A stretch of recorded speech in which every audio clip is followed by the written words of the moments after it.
సద్గురు పరమాత్మనే నమః. ఓం శ్రీకృష్ణ పరబ్రహ్మణే నమః. ఓం గురుర్బ్రహ్మా గురుర్విష్ణుః గురుర్దేవో మహేశ్వరః. గురు సాక్షాత్ పరబ్రహ్మ తస్మై శ్రీ గురవే నమః. ఓం శ్రీ గురుభ్యో నమః. యస్య ప్రసాదాదహమేవ సర్వం మయ్యేవ సర్వం పరికల్పితం చ ఇత్థం విజానామి సదాత్మరూపం తస్యాంగ్రి పద్మం ప్రణతోస్మి నిత్యం. శ్రీ శ్రీ దయానంద షేక్ బురహానుద్దీన్ సద్గురు ప్రభు మహారాజుకు జై. మాతా శిలార్ బీబీ అమ్మగారికి జై. శ్రీ శ్రీ నిజానంద మిట్టపల్లి సత్యనారాయణ సద్గురు ప్రభు మహారాజుకు జై. మాతా చంద్రమాంబ అమ్మగారికి జై. శ్రీ శ్రీ నిత్యలానంద మిట్టపల్లి సుబ్బారావు సద్గురు ప్రభు మహారాజుకు జై. మాతా సీతారత్నమ్మ అమ్మగారికి జై. జై అచల సద్గురు ప్రభు మహారాజుకు జై. జై గురుదేవా. అందరికీ నమస్కారం అండి.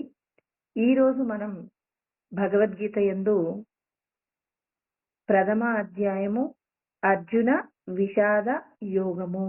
అర్జునుడి యొక్క విషాదమే యోగముగా మారటం వలన ఇవాళ మనం అందరము కూడా పరమాత్మను తెలుసుకోవడానికి కావలసినటువంటి జ్ఞానాన్ని మనమందరము కూడా తెలుసుకొని ఆచరించేటటువంటి ప్రయత్నము చేస్తూ ప్రతి ఒక్కరూ కూడా వారి వారి యొక్క జన్మ యొక్క సార్థకతను పూర్తి చేసుకుంటూ ఉన్నారు. జన్మ యొక్క లక్ష్యము ఏమిటి అంటే సంపదలు సంపాదించటం కాదు. సంపదలను సంపాదించటం కాదు అంటే సన్యాసం తీసుకోమని చెప్పడం కాదండి. మీరు సంపాదించేటువంటి సంపదల యందు ధర్మంతో కూడినటువంటి ఆచరణ ఉండాలి. ధర్మము లేకుండా సంపాదించినటువంటి సంపదలు మీరు మరొక జన్మను పొందడానికి కావలసిన స్థితిని పొందుతున్నారు. ఇక నేను ఈ శరీరమే అన్నప్పుడు సంపదలను సంపాదించడంలో ధర్మాన్ని కూడా విడిచిపెడుతూ ఉంటాం. అంటే ఈ దేహమే నేను అనుకున్నప్పుడు ధర్మాన్ని విడిచిపెట్టి అధర్మంగా సంపదలు సంపాదించే ప్రయత్నం చేస్తామండి. ఈ దేహాన్ని మనమందరము కూడా పరమాత్మను పొందడానికి ఒక ఉపకరణముగా మరల్చుకున్నప్పుడు ఈ దేహం వల్ల మనం గొప్పదైనటువంటి ప్రయోజనాన్ని పొందుతాం. అలా కాకుండా మానవ జన్మ వచ్చింది కదా అని చెప్పేసి కంటికి కనపడిన ప్రతి విషయాన్ని అనుభవించాలనేటటువంటి కోరిక చేత భగవంతుడు చెప్పినటువంటి ధర్మంను ఎవరైతే విడిచిపెడతారో విడిచిపెట్టినటువంటి వాళ్ళందరూ కూడా మృత్యు సంసారంలోకి పడిపోతారు అని చెప్పేసి కృష్ణ పరమాత్మ మనందరికీ చెప్తున్నారండి. అశ్రద్ధదానాహ అంటున్నారు. ఎవరికైతే ధర్మస్యాస్య పరంతప, ధర్మమును ఆచరించడం పట్ల ఎవరికైతే అశ్రద్ధ ఉంటుందో అలా అశ్రద్ధ కలిగిన వాళ్ళందరూ కూడా మృత్యు సంసారవర్త్మని అంటున్నారు. మృత్యు సంసార సాగరంలోకి వెళ్ళిపోతారు. అంటే పుట్టడం మరణించటం, మళ్ళీ పుట్టడం మరణించటం అనేటటువంటి సాగరంలో పడిపోతారు అని చెప్పేసి కృష్ణ పరమాత్మ మనందరికీ కూడా 9వ అధ్యాయంలో 3వ శ్లోకంలో చెప్తున్నారండి. అప్రాప్య మాం నివర్తంతే, నన్ను పొందక మళ్ళీ మళ్ళీ జన్మలెత్తేటటువంటి మృత్యు సాగరంలోకి పడిపోతారు అంటున్నారు. కాబట్టి ధర్మాన్ని ఆచరించే ప్రయత్నం చేయండి. ధర్మాన్ని ఆచరించడం వల్ల కలిగే ప్రయోజనం ఏమిటి అంటే శాశ్వతమైనటువంటి ఎప్పటికీ తరిగిపోనటువంటి అనంతమైనటువంటి ఆనందం మనలోపటే ఉంది. మనలోపట ఉన్నటువంటి అనంతమైనటువంటి ఆనందాన్ని పొందాలి అంటే కంటికి కనిపించేటటువంటి విషయాల పట్ల ఆసక్తి తగ్గించుకుంటూ శాశ్వతమైనటువంటి పరబ్రహ్మము మీద ఆసక్తిని పెంచుకుంటూ భగవంతుణ్ణి పొందడానికి ఎటువంటి సాధనలు చేస్తే మనం పరమాత్మను పొందుతామో ఆ పరమాత్మను పొందడానికి కావలసినటువంటి ఎన్నో రకాలైనటువంటి ఉపాయాలను శ్రీకృష్ణ పరమాత్మ అర్జునుడికి కలిగినటువంటి విషాదాన్ని పోగొట్టే ప్రయత్నంగా ఎన్నో సూచనలు సలహాలు అన్నీ కూడా మనకు అందించారు. ఆ సలహాలన్నింటినీ పాటిస్తూ ఎవరైతే ధర్మంతో కూడినటువంటి జీవన విధానాన్ని జీవిస్తారో అలా జీవించిన వాళ్ళందరూ కూడా ముక్తి పదంలో చేరుకుంటారు అని చెప్పేసి కృష్ణ పరమాత్మ మనందరికీ కూడా చెప్తున్నారు. నిన్ను నువ్వు తెలుసుకోవడానికే మానవ జన్మను పొంది ఉన్నావు కానీ దేహ సంబంధమైన సౌఖ్యాల కోసం నువ్వు మానవ జన్మను పొందలేదు. కాబట్టి మనిషిగా పుట్టినందుకు నువ్వు చెయ్యవలసిన సాధనేంటో తెలుసుకో. నశించిపోయేటటువంటి జ్ఞానము ఎంత ఉన్నప్పటికీ కూడా నీకు మోక్షమైతే కలగదు. జ్ఞానాదేవతు కైవల్యం అన్నారు. జ్ఞానము ద్వారా మాత్రమే కైవల్యాన్ని పొందుతావు.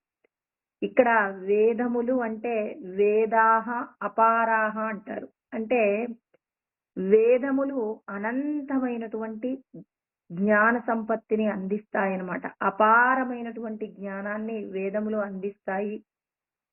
ఇవి మనందరినీ కూడా ధర్మ మార్గంలో నడిపించేటటువంటి మరి శాశ్వతమైనటువంటి నిత్యములైనటువంటి సత్య స్రవంతులన్నమాట వేదములు. మరి ఈ వేదముల యొక్క పూర్వ భాగాన్ని సంహిత అంటారు. వేదముల యొక్క మరి చివరి భాగమును ఉపనిషత్తులు అని చెప్పేసి చెప్పడం జరుగుతుంది.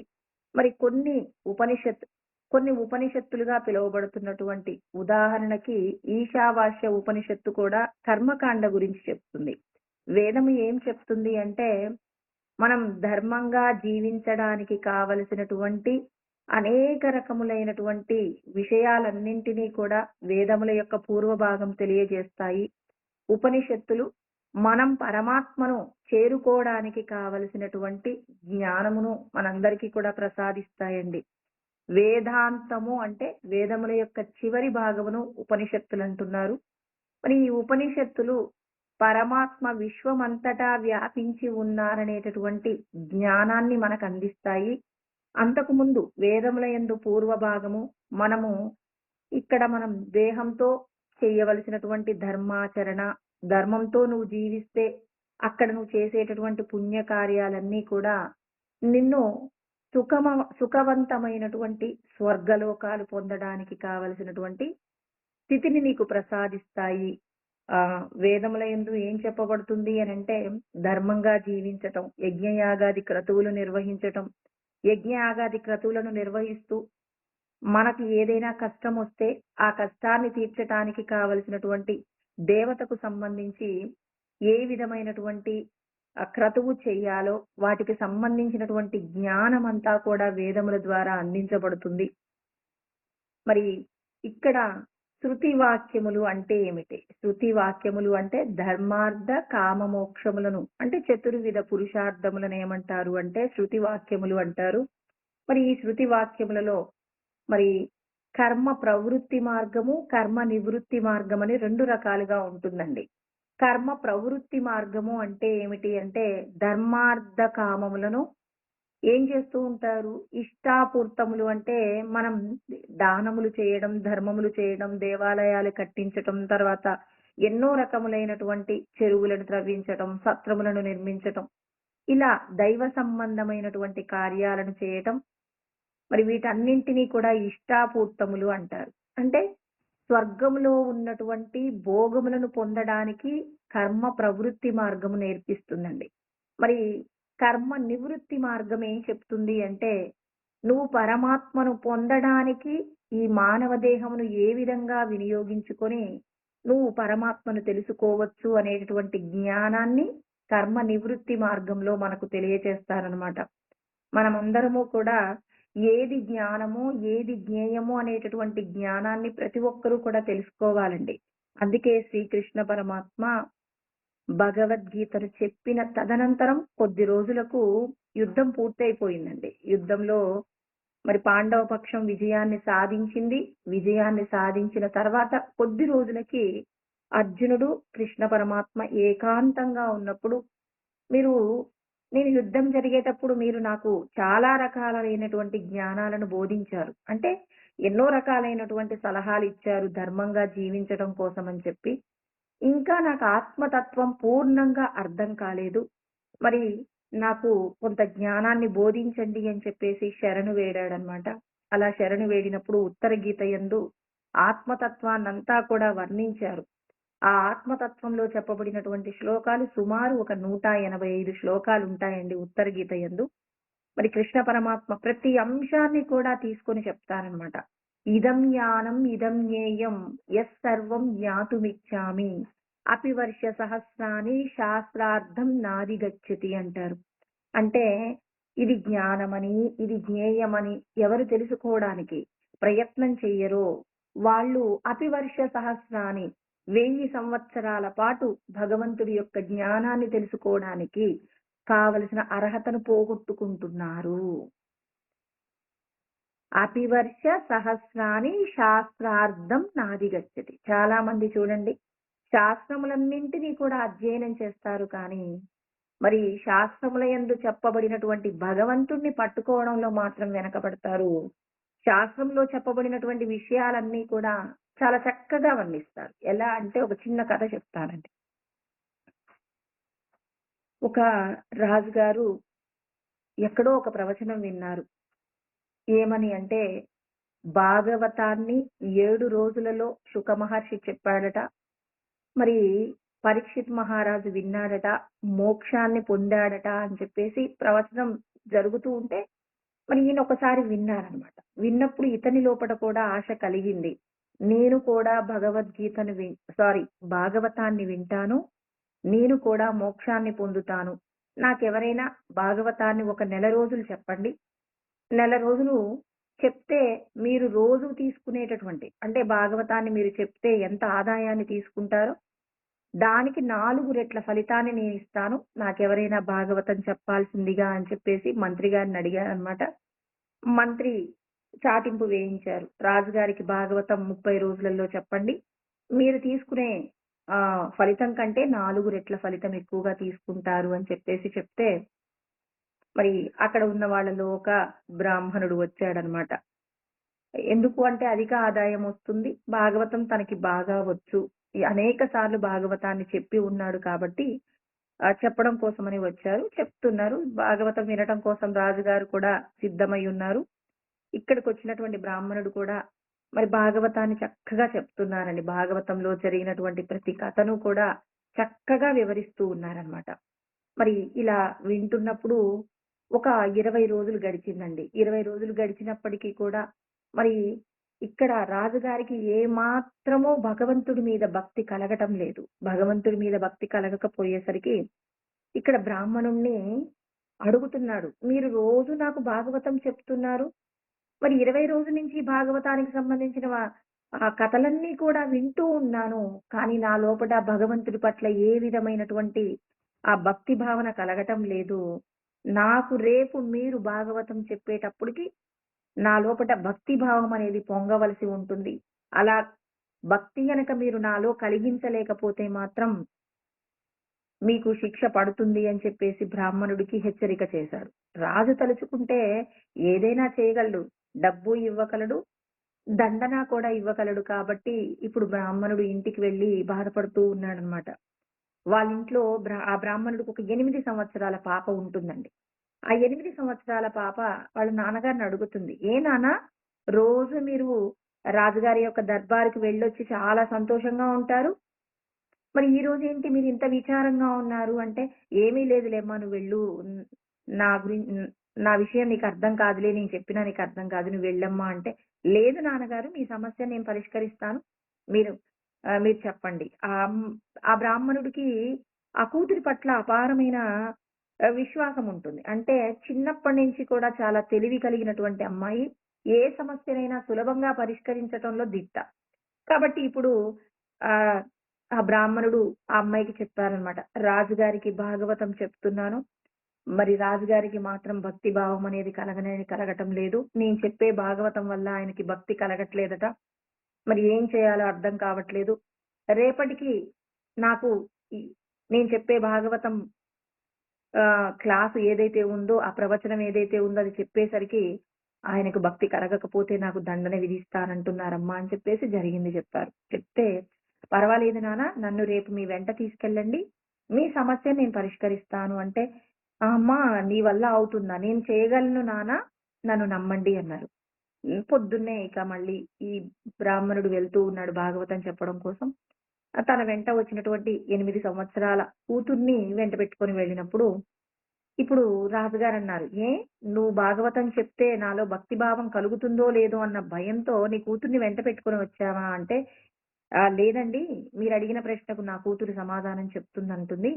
అందుకే తీసుకొచ్చానండి" అంటే, 8 సంవత్సరాల పాప తండ్రి చెప్పలేనటువంటి ప్రశ్నకు సమాధానం చెప్తుంది అంటే కాస్త ఆయన ఆ అమ్మాయిని కొంచెం ఎలా తీసుకున్నారంటే, ఎవరైనా చిన్న పాప తన ప్రశ్నకు సమాధానం చెప్తుంది అంటే కొంచెం వ్యంగ్యంగానే ప్రవర్తిస్తారు కాబట్టి, రాజుగారు కూడా వ్యంగ్యంగానే ప్రవర్తించారు. అలా ప్రవర్తించినప్పుడు ఇప్పుడు ఆ పాప అంటుందనమాట, "రాజుగారు, నేను మీరు మా నాన్నగారిని అడిగిన ప్రశ్నకు నేను సమాధానం చెప్పాలంటే, కాసేపు నేనేం చెప్తే మీరది వినాల్సి ఉంటుందండి" అన్నారు. అంటే, సరే, నా ప్రశ్నకు సమాధానం దొరుకుతుందంటే నువ్వేం చెప్పినా వినటానికి సిద్ధంగా ఉన్నాను అని చెప్పేసన్నారంట. అలా అన్నప్పుడు ఇక్కడ ఉన్నటువంటి వాళ్ళందరినీ కూడా మీరు కాసేపు బయటికి పంపించండి. ఒక్క ఇద్దరు సైనికులు మాత్రమే ఇక్కడ ఉండమని చెప్పండి అని చెప్పేసంటే, వాళ్ళ నాన్నగారు కూడా బయటికి వెళ్ళిపోయారు. ఇప్పుడు రాజుగారు, ఆ అమ్మాయి, ఇద్దరు సైనికులు మాత్రమే ఉన్నారు. మనిద్దరిని కూడా అక్కడున్నటువంటి 2 స్తంభాలకు కట్టివేయమని చెప్పండి. అంటే, "ఏమంటున్నావు నువ్వు?" అంటే, "నేనేం చెప్పినా మీరు వినాలి. నేను చెప్పిన సమాధానం మీకు సంతృప్తినిస్తుంది" అంటే, సరే సమాధానం దొరుకుతుంది కదా అని చెప్పేసి, మరి అక్కడ ఉన్నటువంటి రక్షక భటులను మమ్మల్నిద్దరిని కూడా 2 స్తంభాలకు కట్టివేయండి అనగానే, కట్టివేసిన తర్వాత, "మీరొక గంట వరకు కూడా ఇక్కడికి రావద్దు అని ఆజ్ఞాపించండి. తలుపులు వేసి వెళ్ళమనండి" అని చెప్పేస్తే, రాజుగారు చెప్పారు. రక్షక భటులు ఇద్దరు కూడా వెళ్ళిపోయారు. ఆ 2 డోర్లు కూడా వేసున్నాయన్నమాట. వేసున్న తర్వాత ఈ పాప గట్టిగా అరుస్తుంది. "నన్నెవరైనా రక్షించండి. నా తాళ్ళు విప్పండి, నా తాళ్ళు విప్పండి" అని చెప్పేసి ఈ పాప ఏడుస్తుంటే రాజుగారన్నారు, "ఏమ్మాయి, నువ్వే కదా తాళ్ళు పెట్టి కట్టేయమన్నావు. ఇప్పుడేంటి విడిపించమని అడుగుతూ ఉన్నావు? మరి నువ్వే కదా కట్టివేయమన్నావు. ఇప్పుడు విడిపించమంటే ఎవరొస్తారు? గంట వరకు కూడా ఎవరూ రావద్దని చెప్పేసి నేను శాసనం కూడా చేసి ఉన్నాను. మరి ఎవరొచ్చి విప్పుతారంటే" అప్పుడు ఆ పాప నోరు విప్పిందట. "రాజా, పరీక్షిత్ మహారాజు భాగవతం వినటానికి కావలసిన అర్హత ఏంటి అంటే, అతడు పుట్టినప్పటి నుంచి కూడా ఎన్నో రకాలైనటువంటి దైవ సంబంధమైన కార్యాలు నిర్వర్తించారు. బ్రాహ్మణోత్తములను ఆదరించారు. భగవంతుడంటే అపారమైనటువంటి భక్తి ప్రపత్తులు కలిగినటువంటి వ్యక్తి. తనకు మరణము తన మీద ప్రవేశించినటువంటి కలిమాయ చేత తాను ఒక చనిపోయినటువంటి సర్పాన్ని ఒక ముని మీద వేసి ఉన్నందుకు ముని కుమారుడు పెట్టిన శాపానికి అతను మరణించాలి. మరణించటం అనేది తథ్యమైంది కాబట్టి, ఇప్పుడు తను మరణించేలోపు తాను దివ్యమైనటువంటి భగవత్ స్వరూపాన్ని తెలుసుకోవాలనేటటువంటి తాపత్రయం తన హృదయమునందు కలిగింది కాబట్టి, శుక మహర్షి గురించి చెప్పుకుంటే, ఒక ఆవుకి అంటే ఆవు పాలు తీయడానికి ఎంత సమయం పడుతుందండి? సుమారు ఒక 5 నిమిషాలు, 10 నిమిషాలు పడుతుందేమో. మరి ఆ సమయాన్ని కూడా ఒక చోట ఉండడానికి ఇష్టపడడు శుక మహర్షి. శుక మహర్షి ఎందుకు అక్కడ ఉండడు అంటే, ఒక 5 నిమిషాలు అక్కడ నిలబడితే ఎవరో ఒకరొచ్చి తనను పలకరిస్తే, తాను భగవంతుడి యొక్క స్మరణ కాకుండా వేరొకరి యొక్క స్మరణ చేయవలసి ఉంటుందేమో అని చెప్పేసి, ఎక్కడా కూడా ఒక చోట నిలబడటానికి ఇష్టపడడు. ఎప్పుడూ బ్రహ్మమునందు రమిస్తూ వెళ్ళిపోతూ ఉంటాడు. అటువంటి శుక మహర్షి పరీక్షిత్ మహారాజు యొక్క పరితాపం ఏదైతే ఉందో, భగవంతుణ్ణి తెలుసుకోవడానికి తనకు ఉన్నటువంటి తాపత్రయాన్ని పోగొట్టడం కోసం, భగవంతుడి యొక్క లయాన్ని అతను కోరుకుంటున్నాడు కాబట్టి, భగవంతుడి యొక్క తన్మయత్వాన్ని అందించడం కోసమని చెప్పి, శుక మహర్షి తనంతట తానుగా వెళ్ళారండి. శుక మహర్షిని పరీక్షిత్ మహారాజు ఏం పిలవలేదు. ఆయనే వెళ్లి కూర్చొని ఆయన యొక్క అంటే భగవంతుణ్ణి పొందాలనేటటువంటి ఆర్తి ఎవరికైతే ఉంటుందో వాళ్ళ దగ్గరికి భగవంతుడు సద్గురు స్వరూపంగా మన దగ్గరికి పంపిస్తాడండి ఆ పరమాత్మ. సద్గురువుని పంపిస్తారు. అదే విధంగా పరీక్షిత్ మహారాజు దగ్గరికి కూడా మరి శుక మహర్షి వచ్చారు. శుక మహర్షి వచ్చిన తర్వాత మరి శుక మహర్షి అంటే బ్రహ్మమునందు రమిస్తూ ఉంటాడు. అంటే బ్రహ్మమును గురించి చెప్పగలిగినటువంటి బ్రహ్మత్వము శుక మహర్షికుంది. బ్రహ్మమును తెలుసుకొని బ్రహ్మమునందు లయం కావడానికి కావలసినటువంటి భక్తి కూడా పరీక్షిత్ మహారాజుకు ఉంది కాబట్టి, ఇద్దరి మధ్య కూడా అంటే చెప్పగలిగినటువంటి అర్హత శుక మహర్షికుంది. వినదగినటువంటి అర్హత ఇక్కడ పరీక్షిత్ మహారాజుకు కూడా ఉంది కాబట్టి శుక మహర్షి భాగవతాన్ని చెప్తూ ఉంటే ఇక పరీక్షిత్ మహారాజు ఎంతటి తన్మయత్వాన్ని పొందాడంటే ఇక్కడ శుక మహర్షి చెప్తున్నంతసేపు కూడా పారవశ్యాన్ని పొందుతున్నారు. ఇదెలా జరిగింది, అదెలా జరిగింది, ఇట్లెందుకు జరిగింది అని చెప్పేసి మరి భాగవతంలో చెప్పేటటువంటి ప్రతి అంశాన్ని వింటూ భగవంతుణ్ణి మనసారా ఆస్వాదిస్తూ ఉన్నాడు. అతని యొక్క భక్తికి మరి పరమాత్మ తన వశం కావటం జరిగింది. కానీ ఇక్కడ మీ యొక్క పరిస్థితి ఏంటి? మీరు ఎక్కడో ఒక ప్రవచనం విన్నారు. భాగవతం వినగానే పరీక్షిత్ మహారాజు ముక్తిని పొందాడు. ముక్తిని పొందడానికి కావలసిన అభ్యాసం మీరు చేసి ఉన్నారా? భగవంతుడు ఎక్కడెక్కడ ఉన్నారు అనేటటువంటి జ్ఞానాన్ని మీరు పొంది ఉన్నారా? అలా పొంది ఉండకుండా ఇవాళ మీరు భాగవతం వినగానే ముక్తిని పొందవచ్చు అని చెప్పేసి మరి భాగవతం వినటానికి కావలసిన అర్హతను కూడా మీరు పొంది లేరు. మీరు కేవలం రాజు అనేటటువంటి ఆ రాజ్య అధికార రాజు అంటే ఈ రాజ్యానికి నేను అధికారిని అని చెప్పేసి మీరు భాగవతం చెప్పించుకొని మీరు డబ్బిస్తే ముక్తి దొరకటం అనేది జరగదు. పరమాత్మను మీరు మనసారా భక్తి పూర్వకంగా మీరు ప్రార్థిస్తేనే ఆ పరమాత్మ యొక్క అనుగ్రహం దొరుకుతుంది. అంటే మొదట మీకు అర్హత లేదు. భాగవతం వినగానే ముక్తిని పొందడానికి కావలసిన భక్తి తత్పరత మీకు లేదు. ఇక మా నాన్నగారి గురించి మాట్లాడితే మా నాన్నగారు భాగవతాన్ని చెప్పడమే తప్ప దానిని ఎప్పుడూ అనుభూతి పొంది లేడు. భగవంతుడి పట్ల భక్తి కలిగి ఏనాడూ లేడు. తనకు పెద్దల ద్వారా తాను తెలుసుకున్నటువంటి జ్ఞానాన్ని అందించడం, కుటుంబాన్ని పోషించుకోవడమే తనకు తెలుసు. కానీ భగవంతుడితో తనకు కావలసినటువంటి గొప్ప అనినాభావ సంబంధం ఏమీ లేదు.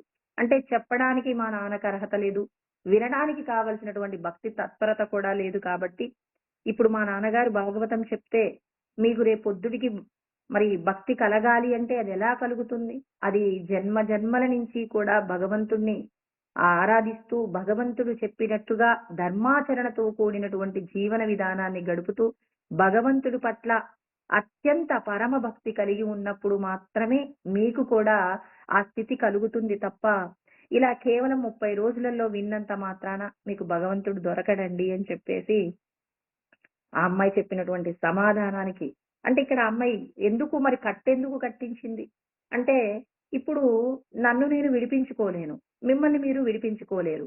అంటే మనల్ని ఈ కట్ల నుంచి విడిపించాలి అంటే ఎవరో ఒకరి యొక్క సహాయం కావాలి. అంటే మనము కూడా బంధనాల నుంచి బయటపడాలి అంటే ఖచ్చితంగా భగవంతుణ్ణి మనసా వాచ కర్మణ ఆరాధించేటటువంటి సద్గురువు దొరికితే తప్ప నువ్వు ఈ దేహ బంధనాల నుండి ఇక్కడ నీకు ఎవరో ఒక వ్యక్తి వస్తే నీవు దేహ బంధనం నుంచి విడిపడతావు. ఈ దేహము నేను కాదు అని చెప్పేసి మరి సంసార సాగరంలో నుంచి విడిపడాలి అంటే మరి అంత భక్తి కలిగినటువంటి గురువు వచ్చి నీకు జ్ఞానం బోధిస్తే నీ లోపట కూడా అంత భక్తి ఉన్నప్పుడే సాధ్యమవుతుంది. అంటే నీవు విడిపించుకోవాలి అంటే స్వయంగా విడిపించుకోలేవు బంధనాల నుంచి. మరి స్తంభానికి కట్టినటువంటి చేతులు విడిపించబడాలి అంటే వేరొక వ్యక్తి వచ్చినట్టుగా మరి సంసార సాగరంలో నుంచి నువ్వు బయటపడాలి అంటే కూడా సద్గురువు యొక్క మరి అనుగ్రహం ఉండాలి. సద్గురువు చేసినటువంటి జ్ఞానబోధ ద్వారా మాత్రమే నువ్వు భగవంతుణ్ణి తెలుసుకుంటావు అని చెప్పేసి చెప్పారు. ఇదే విషయాన్ని శంకరాచార్యుల వారు బోధో అన్య సాధనేభ్యోహి సాక్షాన్ మోక్షైక సాధనం పాకస్య వగ్నివ జ్ఞానం వినా మోక్షో న సిద్ధ్యతి అని చెప్పేసి ఆత్మబోధ యందు 2వ శ్లోకంలో చెప్తారనమాట. ఏమంటారు? సద్గురువు బోధించేటటువంటి జ్ఞాన ప్రబోధం వలనే నువ్వు ముక్తిని పొందుతావు. వంట చేయడానికి అన్ని రకాలైనటువంటి వస్తువులను తెచ్చి పెట్టుకున్నప్పటికీ కూడా అగ్ని లేకపోతే మరి వంట చేయడం ఎలా కుదరదో, నీ దగ్గర ఎన్ని రకాలైనటువంటి గ్రంథములున్నా, నీ యందు ఎంత పరమభక్తి ఉన్నా, సద్గురువు చెప్పేటటువంటి జ్ఞాన ప్రబోధము నీకు అందకపోతే నువ్వు ముక్తిని పొందలేవు. కాబట్టి సద్గురువుని ఆశ్రయించి తద్విద్ది ప్రణిపాతేన పరిప్రశ్నేన సేవయ ఉపదేక్షంతి తే జ్ఞానం జ్ఞానినస్తత్వదర్శినః అన్నారు. నువ్వు సద్గురువు దగ్గరికి వెళ్ళి ప్రణిపాతం చెయ్యాలి. నాకున్నటువంటి దేహ సంబంధమైనటువంటి ఏవైతే సౌఖ్యాలున్నాయో ఇవన్నీ కూడా నన్ను దేహబంధంలో నుంచి విడిపడటానికి కావలసిన శక్తిని ఇవ్వటం లేదు. వీటన్నింటినీ కూడా మీ పాదాల ముందు నేను మోకరిల్లుతున్నాను అంటే వీటన్నింటినీ కూడా మీ పాదాక్రాంతం చేస్తున్నానని ముందు మన యొక్క అహంకారాన్ని పరమాత్మ ముందు, పరమాత్మ సద్గురు స్వరూపంగా ఉంటారు. సద్గురువుకి నువ్వు నమస్కారం చేయడం, నీ నమస్కారంలో ఎంత పెద్ద అర్థం ఉందంటే, దేహ సంబంధమైన విషయాల వల్ల నేను ముక్తిని పొందలేకపోతున్నాననే వాస్తవ సత్యం తెలిసి నువ్వు నమస్కారం చేయాలి. నేను దేనిని పొందితే ముక్తిని పొందగలనో అటువంటి జ్ఞానాన్ని నాకు ప్రసాదించండని ఆయనకు నువ్వు నమస్కారం చేసి సేవయా అంటే ఆయనకు నువ్వు సేవ చేయవలసి ఉంటుంది. సద్గురువుకి సేవ చేసినప్పుడు సద్గురువు ఏం చేస్తారు అనంటే, తాను దర్శనము చేసినటువంటి జ్ఞానమును నీకు అందిస్తారు. అంటే తాను అనుభూతి పూర్వకంగా పొందినటువంటి మరి భగవంతుడి యొక్క జ్ఞానాన్ని మనకు అందిస్తారు. అంటే సద్గురువుని మనం ప్రశ్న వేసేటప్పుడు ఎంత జాగ్రత్తగా ఉండాలి అంటే, సద్గురువు మనకి ఎక్కడైనా కనిపించారనుకోండి, కనపడగానే మన మనసులో ఉన్న సందేహాన్ని అడగకూడదండి. అందుకే ఆయన చెప్తాడు, పరిప్రశ్నేన, నువ్వు ఆయన్ని ప్రశ్న వేయాలంటే ఆయన సమాధానం చెప్పడానికి సిద్ధంగా ఉన్నప్పుడు మాత్రమే నువ్వు ప్రశ్న వేయవలసి ఉంటుంది. కానీ గురువుగారు కనపడగానే ఎప్పుడంటే అప్పుడు నువ్వు నీకు కలిగిన సందేహాన్ని అడగకూడదు. ముందు గురువుకి నువ్వు సాష్టాంగ నమస్కారం చేసి అతనికి సేవ చేసి అతడు సమాధానాలు చెప్పడానికి ఆనుకూల్యతను కలిగి ఉన్నారన్నప్పుడు సద్గురువుని చేరి నువ్వు జ్ఞానాన్ని పొందవలసి ఉంటుంది. అప్పుడు తత్వమును నీకు బోధిస్తారు. ఎటువంటి తత్వాన్ని బోధిస్తారు అంటే, జీవే పరేణ తాదాత్మ్యం సర్వగం జ్యోతిమీశ్వరం ప్రమాణ లక్షణై జ్ఞేయం స్వయమేకాగ్రవేదిన అని చెప్పేసి ఉత్తర గీతలోనే కృష్ణ పరమాత్మ చెప్పారండి. ఏమంటారంటే, జీవే పరేణ తాదాత్మ్యం అంటే జీవము బ్రహ్మం అనే రెండు విషయాలు ఉన్నాయి. జీవాత్మ పరమాత్మ ఎలా ఉంటాయి అంటే, సర్వగం జ్యోతిమీశ్వరం విశ్వమంతటా ఎల్లెడలా వ్యాపించినటువంటి జ్యోతి స్వరూపంగా ఉంటారు. మరి ఆ జ్యోతి స్వరూపం గురించి నీకు అర్థం కావడానికి 4 మహావాక్యముల ద్వారా వివరణ చేస్తారండి. ఏంటి 4 మహావాక్యములు అంటే, ప్రజ్ఞానం బ్రహ్మ, అహం బ్రహ్మాస్మి, తత్వమసి, తర్వాత అయమాత్మ బ్రహ్మ అని చెప్పేసి 4 మహావాక్యముల ద్వారా నీకు స్వయం ఏకాగ్ర బోధిన అంటే తాను అనుభవపూర్వకంగా అనుభూతి పొందటం అండి. ఇక్కడ కేవలం చూడటం కాదు. ఒక తోటలో ఉన్నటువంటి పండుని మనం చూసి ఇది బాగుంది అని మనం చెప్పలేము. అది చూడటానికి ఎర్రగా ఉండవచ్చు, బాగా పండి పక్వానికి వచ్చి ఉండొచ్చు. కానీ ఆ పండు రుచిగా ఉంటుందని ఎప్పుడు చెప్పగలుగుతామంటే, ఆ పండు తిన్నప్పుడు మాత్రమే, ఆ పండు యొక్క రుచి నీకు నచ్చినప్పుడు మాత్రమే ఇది గొప్పగా ఉంది అని చెప్పగలం. తినకుండా చూసి మాత్రం చెప్పలేవు. అదే విధంగా బ్రహ్మానుభవాన్ని పొందినటువంటి ఇక్కడ ఆత్మ సాక్షాత్కారం అంటే అనుభూతి పొందాలి. అనుభూతి పొందినటువంటి సద్గురువు ద్వారా నువ్వు ఏం చేయాలి అంటే, మరి జ్యోతి స్వరూపమైనటువంటి పరబ్రహ్మమును గురించినటువంటి జ్ఞానాన్ని నువ్వు పొందవలసి ఉంటుంది అని చెప్పేసి మరి మనకు కృష్ణ పరమాత్మ తెలియచేస్తూ ఉన్నారు. నీ లోపట ఉన్నటువంటి పరబ్రహ్మమును నువ్వు పొందాలి అంటే, నీవెవరో నీకు తెలియాలి అంటే సద్గురువు యొక్క పాదం పట్టు. సద్గురువు యొక్క పాదం పట్టినప్పుడు జ్ఞానాన్ని బోధిస్తారు. జ్ఞానము అంటే భగవంతుడు విశ్వమంతటా వ్యాపించి ఉన్నారనేటటువంటి సత్యాన్ని మనకు బోధ చేస్తారు. అంటే ఇటువంటి జ్ఞానం నీకు కలగాలి అంటే, ఇదం జ్ఞానం ఇదం జ్ఞేయం యస్సర్వం జ్ఞాతుమిచ్చామి అన్నారు. ఇది జ్ఞానమని. ఏంటి జ్ఞానము అంటే, భగవంతుడు అంతటా ఉన్నారు అని చెప్పడానికి 13వ అధ్యాయంలో అంటే పరమాత్మను నువ్వు తెలుసుకోవాలంటే నీకు కొన్ని జ్ఞాన లక్షణాల గురించి బోధ చేశారండి. పరమాత్మ విశ్వమంతటా ఉన్నారు, ఆయన నువ్వు చేరుకోవాలి అంటే 13వ అధ్యాయంలో 8 నుంచి 12వ శ్లోకం వరకు చెప్తారు. తర్వాత జ్ఞేయము, ఇదము జ్ఞానం ఇదం జ్ఞేయం అన్నారు. ఇది జ్ఞానమని ఇది జ్ఞేయమని తెలుసుకున్నప్పుడు మాత్రమే నువ్వు ముక్తిని పొందుతావు. నేను మోక్షాన్ని పొందుతాను అని చెప్పేసి అందరూ అంటారు. మోక్షాన్ని పొందాలంటే ముందు నీకు ఇక్కడ పరమాత్మ చెప్పినటువంటి జ్ఞాన లక్షణాలు తెలిసి ఉండాలండి. జ్ఞాన లక్షణాలేంటో తెలియకుండా నేను సద్గురువు దగ్గరికి వెళ్ళాను, జ్ఞానాన్ని తెలుసుకున్నాను అంటే, అంతటా భగవంతుడు ఉన్నాడని తెలుసుకున్నాను, ఇక నేను ముక్తిని పొందుతానంటే కుదరదు. ఇక్కడ పరమాత్మ కొన్ని విషయాల గురించి వర్ణన చేశారు. వాటన్నింటినీ అనునిత్యము కూడా మనం ఏం చేయాలి, మననం చేసుకుంటూ ఆచరించినప్పుడు నువ్వు ముక్తిని పొందుతావు. కానీ మరి అలా ఆచరణ లేకుండాను ముక్తిని పొందటం కుదరదు. నేను ఉదాహరణకు ఒకటి, 2 చెప్తాను. తర్వాత సందర్భం వచ్చినప్పుడు మిగిలినవి చెప్తాను. 13వ అధ్యాయం 8-12 శ్లోకాల వరకు చెప్పబడిన జ్ఞానముతో కూడి మనం జీవిస్తే మోక్షాన్ని ఖచ్చితంగా పొందుతామని కృష్ణ పరమాత్మ చెప్తున్నారండి. అమానిత్వమదంబిత్వం అహింసా క్షాంతిరాజ్యవం ఆచార్యోపాసనం శౌచం స్థైర్యమాత్మ వినిగ్రహ అంటారు.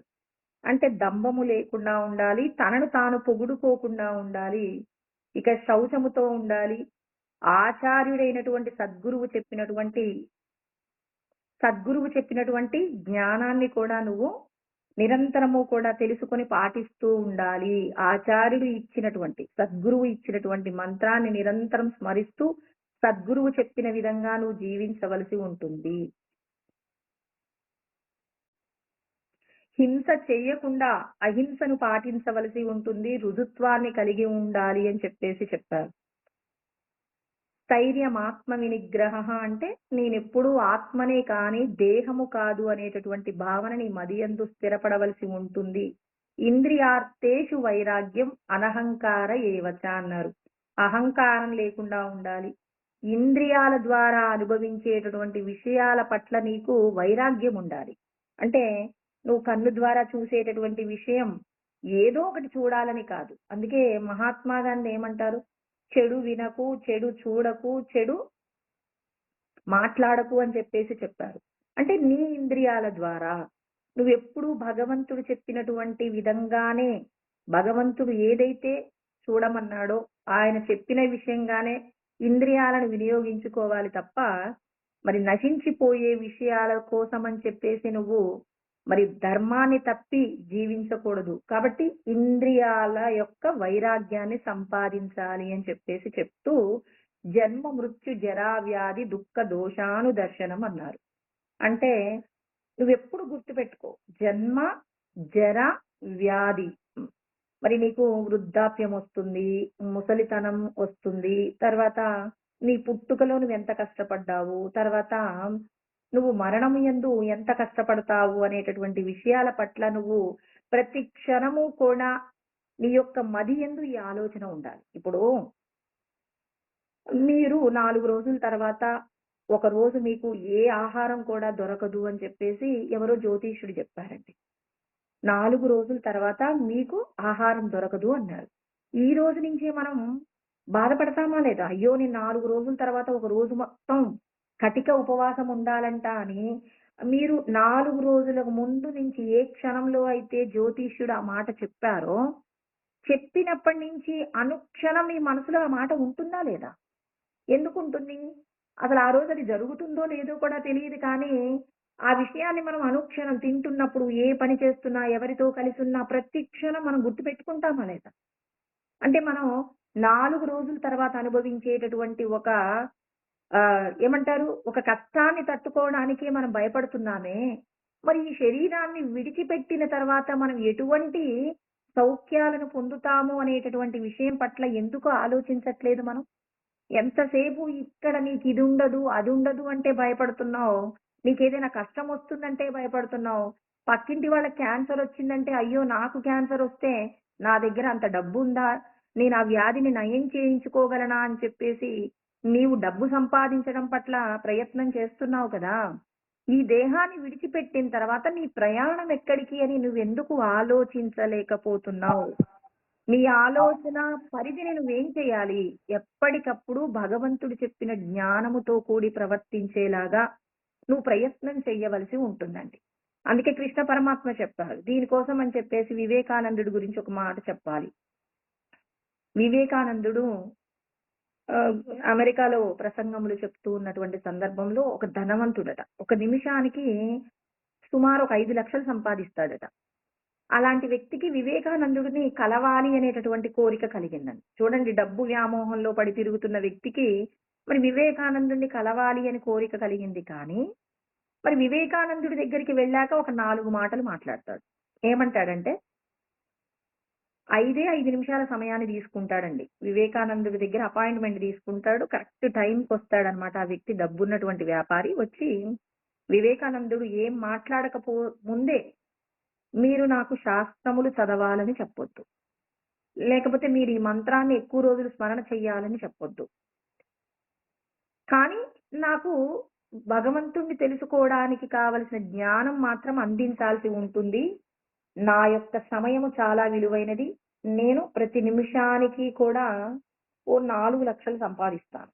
4-5 లక్షలు. సుమారు నేను మీకు 20,00,000 రూపాయల సమయం ఇచ్చాను. మీరు నాకు జ్ఞానం బోధించండి అన్నారు. వివేకానందుడు అన్నారు, మీరు నాకు 5 నిమిషాల సమయం ఇచ్చారా? మీ 5 నిమిషాల సమయంలో నాకొక్క నిమిషం సరిపోతుంది. అంతకంటే వీలైతే తక్కువ సమయం కూడా సరిపోతుంది. మీ ఇంత ఖరీదైన సమయాన్ని మీరే వాడుకోండి. నేను చెప్పేది మాత్రం ఒకటి గుర్తుపెట్టుకోండి. మీరు మరణించబోతున్నారు అని చెప్పారు. ఇంకేం చెప్పలేదండి. ఇంక మీరు వెళ్ళిపోవచ్చన్నారు. ఇన్ని లక్షల రూపాయల సంపద ఉన్నటువంటి వ్యక్తిలో ఆలోచన కలిగిందండి. నేను చనిపోతున్నానా? అంటే చనిపోతున్నానంటే నేను ఒక 5 నిమిషాలు వేరొకరికి ఇవ్వడానికే ఇన్ని లక్షల రూపాయల నష్టం వస్తుందని ఆలోచించే వ్యక్తికి ఇక నేను చనిపోతే ఈ సంపదంతా ఎవరికి అని చెప్పేసి ఆలోచన కలిగింది. ఇతడు ఇంతకు ముందు ఎవరు చనిపోతే చూడలేదా? ఎన్నో మరణాలకు వెళ్ళాడు.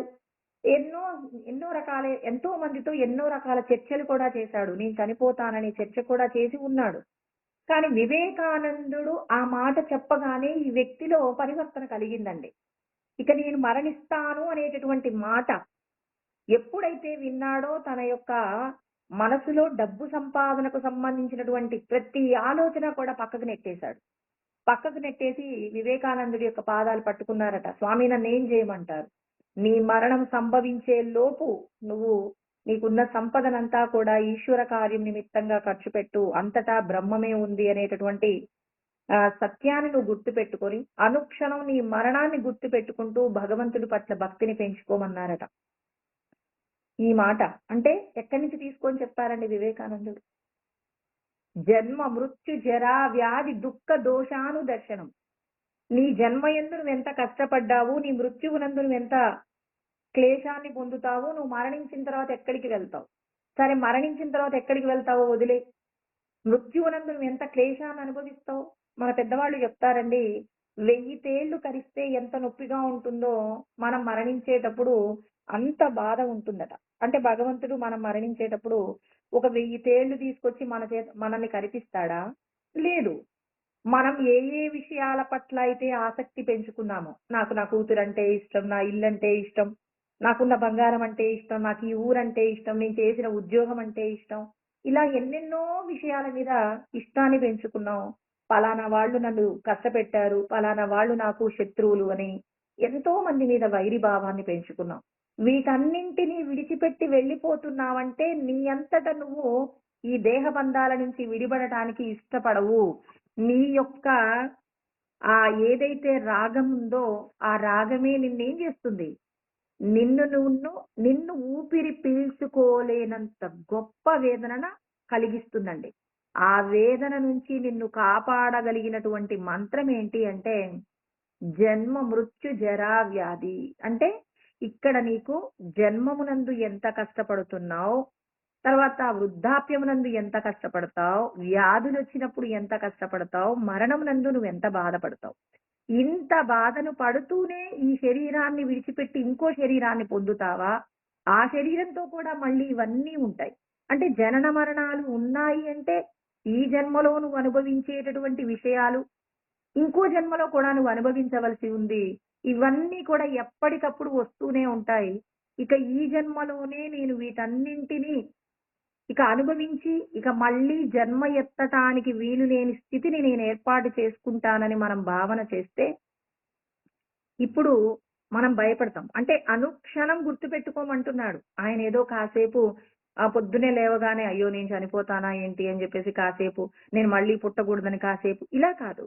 ప్రతి క్షణం మనం ఎవరికైనా వ్యాధి కలిగిన వాళ్ళని మనం వెళ్ళి పరామర్శించాలి అని చెప్పేసి మన పెద్దవాళ్ళు మనకు నేర్పించారు. ఎవరైనా అనారోగ్యంతో ఉన్నా లేకపోతే యాక్సిడెంట్లు అయినా ఏదో ఒక కారణం చేత హాస్పిటల్లో ఉన్నారనుకోండి, వాళ్ళని వెళ్ళి పలకరించమంటే ఏదో వెళ్ళి మన చేతనైనటువంటి ఏదో వాళ్ళ దగ్గరికి ఉత్త చేతులతో వెళ్ళకూడదని చెప్పేసి ఏదో కొన్ని ఫలాలు తీసుకువెళ్ళి ఇచ్చేసి రావటం కాదు. వాళ్ళు మునుపటి పరిస్థితి అంటే వాళ్ళు ఇంతకు ముందు మనతో మాట్లాడినప్పుడు ఆరోగ్యంతో ఉన్నప్పుడు ఎలా ఉన్నారు? ఇప్పుడు అనారోగ్యంతో ఉన్నప్పుడు వాళ్ళ పరిస్థితి ఏంటి? వాళ్ళ యొక్క స్థితి ఎలా ఉంది? వాళ్ళ యొక్క క్లేశం ఎలా ఉందని వాళ్ళతో కాసేపు మనం పరామర్శ చేసినప్పుడు, వాళ్ళు అనుభవిస్తున్న వేదన గురించి నీకు తెలియజేస్తారు. ఆ వేదనను నువ్వెప్పుడైతే తెలుసుకుంటావో, ఆ వేదన నీకు కూడా కలగకూడదు అనేటటువంటి ఆలోచన కలుగుతుంది. ఆ వేదన కలగకూడదు అన్నప్పుడు నేను సత్కార్యం చెయ్యాలి అని చెప్పేసి సద్గురువు చెప్పినటువంటి జ్ఞానము నీకు గుర్తొస్తుంది. అందుకే ఎవరైనా మరణించినా, లేకపోతే ఎవరైనా అనారోగ్యంతో ఉన్నా వెళ్లి పలకరించండి. వివాహానికి వెళ్ళండి. వివాహానికి వెళ్ళడం అంటే వెళ్ళడం, అక్షింతలు వేయడం, భోజనం చేసి రావడం కానే కాదు. వివాహం జరుగుతుంది అంటే అక్కడ స్త్రీ పురుషుల మధ్య మరి వాళ్ళిద్దరి మధ్య కూడా ఏం చేస్తున్నాడు? ఇక్కడ బ్రాహ్మణోత్తముడు ఏం చేస్తున్నాడు? వీళ్ళిద్దరి మధ్య కూడా మీరిద్దరు ఇప్పటి వరకు వేరువేరుగా ఉన్నారు. మీ శరీరాలు వేరు, కానీ మీరిద్దరు కూడా ఒక్కరిలాగా జీవించాలి. అంటే శరీరాలు వేరు కానీ ఆత్మ ఒక్కటే అనేటటువంటి భావన తెలియజేసే ప్రయత్నంగా బ్రాహ్మణుడు వేద మంత్రాలతో వివాహం జరిపిస్తారండి.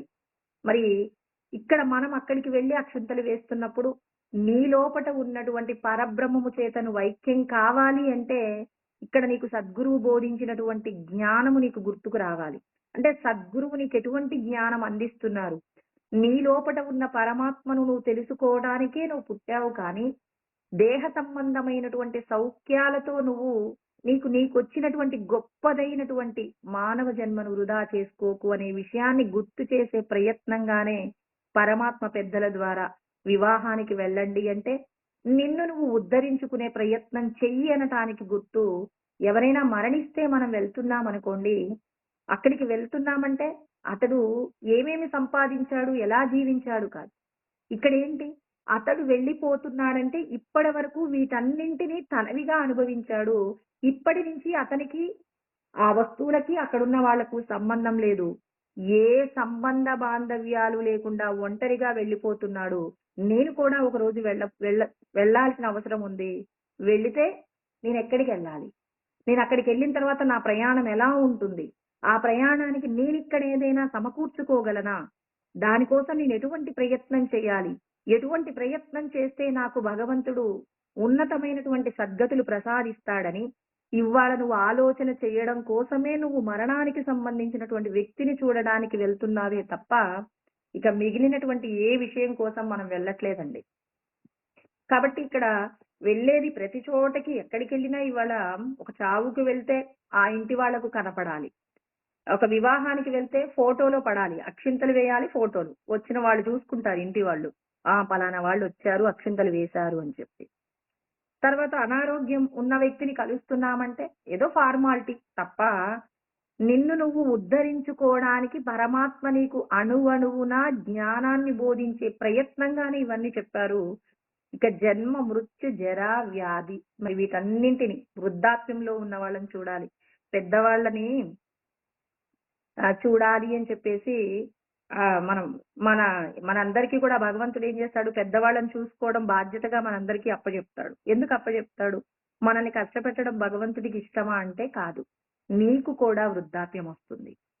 నీకు కూడా వృద్ధాప్యము వస్తే వృద్ధాప్యమునందు నువ్వు ఎటువంటి బాధను అనుభవించబోతున్నావో నువ్వు పెద్దలకు సేవ చేస్తున్నప్పుడు వాళ్ళు ఒకప్పుడు ఎలా ఉన్నారు? ఒక అరడజన అరటిపండ్లు సునాయాసంగా తినగలిగిన వ్యక్తి ఒక అరటిపండు ముక్కను నవలటానికి ఎంతో కష్టపడుతుంటాడు. ఆ పండు తిన్నా మరి జీర్ణం కాలేదు అని చెప్పేసి ఎంతో క్లేశాన్ని పొందుతుంటాడు. నువ్వు సేవ చేయి, భగవంతుడి నీతో సేవ చేయించడానికి కానే కాదు, వృద్ధాప్యమునందు ఆ వ్యక్తి అనుభవిస్తున్నటువంటి వేదన నీకు అర్థం కావడం కోసమే నీ ఇంట్లో ఒక అనారోగ్యంతో ఉన్న వ్యక్తి, ఒక వృద్ధాప్యంలో ఉన్న వ్యక్తి నీ ఇంట్లో ఉండి మరి ఆ వ్యక్తి యొక్క పరిస్థితిని నువ్వు అర్థం చేసుకొని నువ్వు యవ్వనంలో ఉన్నావు, యవ్వనంలో ఉంటే ఎటువంటి సేవ చేసుకోవాలి, ఎటువంటి ధర్మాచరణ చేయాలి, నువ్వు ఏ విధమైన ప్రయత్నం చేస్తే అటువంటి వృద్ధాప్యాన్ని నేను అనుభవించకుండా చేసుకోగలను, ఈ జన్మకే కాదు ఇక ఏ జన్మకి నేను ఇటువంటి పరిస్థితిని పొందకుండా ఉండాలని నీకు జ్ఞానాన్ని ప్రసాదించే నిమిత్తంగానే నీకు అటువంటి పరిస్థితులు దొరుకుతున్నాయి తప్ప నిన్ను ఇబ్బంది పెట్టాలని, నువ్వు అనుభవించే సుఖాన్ని అనుభవించకుండా చెయ్యాలనే ఉద్దేశం పరమాత్మకి ఏనాడూ లేదు. నిన్ను నువ్వు తెలుసుకునే ప్రయత్నంగానే పరమాత్మ అడుగులు వేయిస్తున్నారు. అందుకే జ్ఞాన లక్షణాల గురించి నీకు తెలియకుండా శాస్త్రంలో నాకు ఇన్ని విషయాలు తెలుసు అనటం వల్ల ప్రయోజనం లేదు. నిన్ను నువ్వు ఉద్ధరించుకోవడానికి కావలసిన జ్ఞానమేదో శ్రీకృష్ణ పరమాత్మ చెప్తారు. చెప్పినటువంటి జ్ఞానముతో కూడిన విధంగానే నువ్వు జీవించవలసి ఉంటుంది. అసక్తిరన విశ్వంగ పుత్రధార గృహాదిషు అంటున్నారు. భార్య, బిడ్డలు, సంపదలు, నీకున్న ఆస్తులు ఏవైతే ఉన్నాయో ఇవన్నీ కూడా రుణానుబంధంగానే వచ్చాయి తప్ప, రుణం లేకుండా నీ ఇంట్లో ఒక పశువు ఉండదు. నీ భార్య, నీ పిల్లలు, నీ సంపదలేవి కూడా ఉండవండి. రుణానుబంధ రూపేణ పశుపత్ని సుతాలయః రుణక్షయే క్షయం యాంతి తత్రకా పరిదేవన అన్నారు. అంటే రుణానుబంధం, నువ్వు పూర్వజన్మలో ఎవరెవరికైతే రుణపడి ఉన్నావో ఆ రుణపడి ఉన్నటువంటి వారు మాత్రమే నీకు భార్యగా ఉంటారు, నీకు పిల్లలుగా ఉంటారు, నీ తల్లిదండ్రులుగా ఉంటారు, నీ సంపదలుగా ఉంటాయి, నువ్వు ఉండే ఇల్లుగా ఉంటుంది. నీకేమేమి ఉన్నాయో రుణానుబంధం ఉన్నంత వరకు నీతో ఉంటాయి. ఎప్పుడైతే రుణానుబంధం వెళ్ళిపోయిందో, అంటే నువ్వు ఒక ఇంటితో ఉండవలసినటువంటి బంధం పోయిందనుకోండి, ఆ రుణం పోయిందనుకోండి, ఏదో ఒక కారణం చేత ఆ ఇంటిని మనం అమ్మేసుకుంటాం. ఎందుకు అమ్ముకుంటాము అంటే దానితో నీకు బంధం పోయింది. నువ్వు మళ్ళీ ఎక్కడైతే రుణపడి ఉన్నావో ఆ ప్రదేశానికి నువ్వు ఇష్టంతో వెళ్ళవచ్చు, ఇష్టం లేకుండా కూడా వెళ్ళవచ్చు. అంటే ఇదంతా కూడా నువ్వు పూర్వజన్మలలో నీ యొక్క రుణానుబంధం ప్రకారమే పరమాత్మ నడిపిస్తున్నారు తప్ప సొంతంగా ఏది కూడా జరగటం లేదండి. కాబట్టి ఇక్కడ భగవంతుడు చెప్తున్నారు, భార్య, బిడ్డలు, సంపదలు ఇవన్నీ పూర్వజన్మల్లో నువ్వు చేసినటువంటి ఆ రుణానుబంధాన్ని తీర్చుకోవడానికే నీకు ఇవన్నీ కల్పించబడ్డాయి, కానీ ఇవన్నీ శాశ్వతం కాదని గుర్తుపెట్టుకో. భార్య, బిడ్డల మీద ఆసక్తి లేకుండా బాధ్యతతో ప్రవర్తించు. ఆసక్తి లేదు అంటే వాళ్ళందరినీ ద్వేషించమని చెప్తున్నారా? అలా కాదండి. వీళ్ళందరితో నువ్వు కలిసి ఉంటూ వాళ్ళకు కావలసిన బాధ్యతలన్నీ ధర్మంతో కూడి ఆచరిస్తూ నీ పిల్లలకు కూడా ధర్మంగా జీవించడానికి కావలసిన బాటలు వేయవలసి ఉంటుందే కానీ, మరి వీళ్ళే నా శాశ్వతం, వీళ్ళు లేకుండా నేను ఉండలేనని చెప్పేసి వాళ్ళ కోసం ధర్మం తప్పి ప్రవర్తించటం, అధర్మంగానైనా సంపాదించిన ఆ బిడ్డలను గొప్ప గొప్ప పాఠశాలల్లో చదివించాలని, గొప్పగా వాళ్ళకి ఎన్నెన్నో శుభకార్యాలు చెయ్యాలని చేసే ప్రయత్నాలన్నీ విఫలమవుతాయి. ఇవన్నీ శాశ్వతం కాదు, గుర్తుపెట్టుకోండి. వీటితో గనక మీరు మమేకమైపోయి వీటి పట్ల ఆసక్తి చేత మీరు ధర్మంగానే వీటిని సంపాదించినా ఇది శాశ్వతం కాదనే మాట కూడా గుర్తుపెట్టుకోండి. వీళ్ళని విడిచిపెట్టి నేనైనా వెళ్ళిపోవాలి, లేకపోతే నా కళ్ళ ముందు వీళ్ళైనా వెళ్ళిపోతారు. ఇదంతా రుణానుబంధం ప్రకారమే జరుగుతుందనే జ్ఞానం మీరు గుర్తుపెట్టుకోండి అని కృష్ణ పరమాత్మ చెప్తున్నారు. అందుకే అధ్యాత్మ జ్ఞాన నిత్యత్వం తత్వ జ్ఞానార్థ దర్శనం అంటున్నారు. ప్రతిరోజు భగవంతుడి యొక్క జ్ఞానాన్ని తెలుసుకోండి. భగవంతుడి యొక్క జ్ఞానం అంటే నీ గురించిన జ్ఞానాన్ని నువ్వు తెలుసుకో. నువ్వెవరు, నీ లోపట నీవు ఎలా ఉన్నావు, నువ్వు ఆత్మ స్వరూపంగా ఉన్నావు. ఈ దేహము నువ్వు కాదు, నువ్వు మనసు నువ్వు కాదు. ఈ దేహానికి మనస్సుకు సాక్షిగా ఉన్నటువంటి ఆత్మ స్వరూపమే. కాబట్టి ఇక్కడ నువ్వు గుర్తుపెట్టుకోవాల్సిన విషయం ఏంటి అంటే, మయ్యేవ సకలం జాతం మయి సర్వం ప్రతిష్ఠితం మయి సర్వం లయం యాతి తద్బ్రహ్మాద్వయం మస్మ్యహం అంటారు. ఇది కైవల్యోపనిషత్తు యందు చెప్పబడినటువంటి శ్లోకం అండి. ఏంటి ఇక్కడ మయ్యేవ సకలం జాతం అంటే నాలోపటే సకలం అంతా కూడా కలుగుతుంది. నాలోపట అంటే ఆత్మలోపట ఆత్మస్థితి పొందినటువంటి రమణ మహర్షి, రామకృష్ణ పరమహంస, వివేకానందుడు, తర్వాత పరమాచార్యులు, వేమన, ఇంకా ఎంతో మంది ఉన్నారండి. వీళ్ళందరూ ఆత్మస్వరూపులుగా నిలబడ్డారు. మరి అంటే మనలాగే వాళ్ళు కూడా మనిషి జన్మనే పొంది ఉన్నారు, కానీ శాశ్వతమైనటువంటి బ్రహ్మమును తెలుసుకున్నారు. తెలుసుకొని వాళ్ళ అనుభూతిని పొందింది ఏంటి అంటే, మయ్యేవ సకలం జాతం నాలోనే సమస్తం కలుగుతున్నది, మయి సర్వం ప్రతిష్ఠితం నాయందే సమస్తము ఉన్నది. మయి సర్వం నాయందే ఏమవుతుంది అంటే సమస్తము లయం యాతి, అంటే నాయందే సమస్తము కూడా లయం అవుతున్నాయి.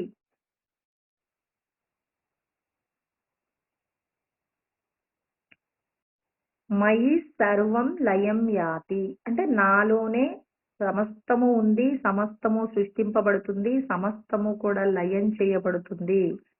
తద్బ్రహ్మాద్వయ మస్మ్యహం అన్నారు. అంటే నేను శాశ్వతమైనటువంటి, అంటే ద్వయముగా లేనటువంటి, అంటే రెండుగా లేనటువంటి మరి పరబ్రహ్మమును నేనే అనేటటువంటి జ్ఞానాన్ని ఎవరైతే ఆత్మానుభూతిని పొందుతారో వారు కలిగి ఉంటారన్నమాట. అంటే మనమందరము కూడా మనం మరచిపోయినటువంటి జ్ఞానాన్ని గుర్తు తెచ్చుకుంటున్నాం. ఇక్కడ నువ్వు ఆత్మ గురించి తెలుసుకుంటున్నావు అంటే నువ్వు నిజంగా ఇక్కడ కొత్తగా నువ్వు తయారైంది ఏమీ లేదండి. నువ్వు మొదటి నుంచి కూడా ఆత్మవే. కానీ ఈ దేహమే నేను అనేటటువంటి దేహాభిమానం మన మీద ఉండటం వల్ల ఆ దేహాభిమానము చేత పరమాత్మ యొక్క జ్ఞానాన్ని మనం మర్చిపోయామన్నమాట. ఆ జ్ఞానాన్ని మళ్ళీ అనుభవంలోకి తీసుకురావడానికి చేసేటటువంటి ప్రయత్నమే ఇవాళ మనం తెలుసుకునేటటువంటి శాస్త్రాల యొక్క జ్ఞానం అంతా.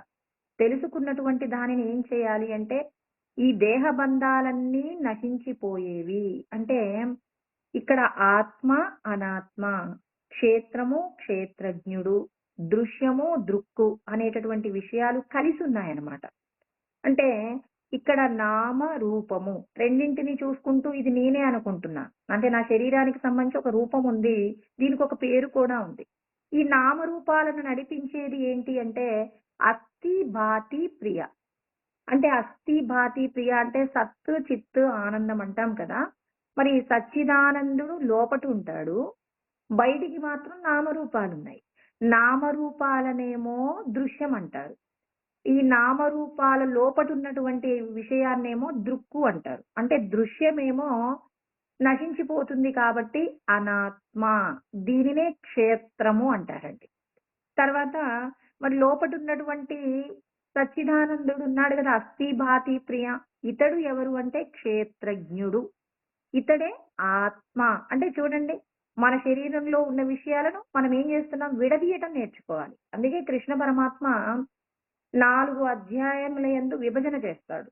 క్షేత్ర క్షేత్రజ్ఞ విభాగ యోగము, గుణత్రయ విభాగ యోగము, దైవాసుర సంపద్ విభాగ యోగము, తర్వాత శ్రద్ధాత్రయ విభాగ యోగము, అన్నింటిని విభజించాడు.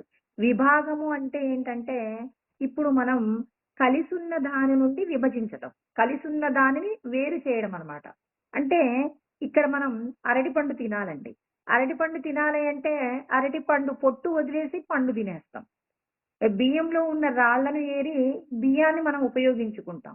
అంటే ఇక్కడ ఏం చేస్తున్నాం, నశించిపోయే పనికిరానటువంటి వస్తువునేమో పక్కకు నెడుతున్నాం, పనికి వచ్చేటటువంటి వస్తువునేమో మనం ఉపయోగించుకుంటూ ఉన్నాం. అంటే ఇక్కడ నువ్వు చెయ్యవలసింది ఏంటి, విభజన చేయడం నేర్చుకోవాలి. నీ శరీరమునందు నశించేదేది, నశించనిదేది, శాశ్వతమైన వస్తువు నువ్వా, కొద్ది రోజుల పాటు భూమి మీద ఉండేటటువంటి ఈ శరీరము నువ్వా అనేటటువంటి విభజన నువ్వు చేసుకోవలసి ఉంటుందని కృష్ణ పరమాత్మ జ్ఞాన లక్షణాలను తెలుసుకోమంటున్నారు. నీ గురించి నువ్వు తెలుసుకునేటటువంటి జ్ఞానమే ఇక్కడ సరైనటువంటి జ్ఞానం, ఆధ్యాత్మిక జ్ఞానం. స్వాధ్యాయం చేయాలంటే నీ గురించి నువ్వు తెలుసుకోవలసి ఉంటుంది. మరి ఇంకా ఇదే జ్ఞానము అని చెప్పేసి మనకు ఇక్కడ కృష్ణ పరమాత్మ చెప్పడం జరిగిందండి. మరి వివిక్త సేవి అని కూడా చెప్తాను. నువ్వు ఒంటరిగా ఉండి అంటే ఒంటరిగా భగవంతుణ్ణి నిరంతరం స్మరణ చేసేటటువంటి ప్రయత్నం ఉండాలి. భక్తి రవ్య విచారిణి అంటారు.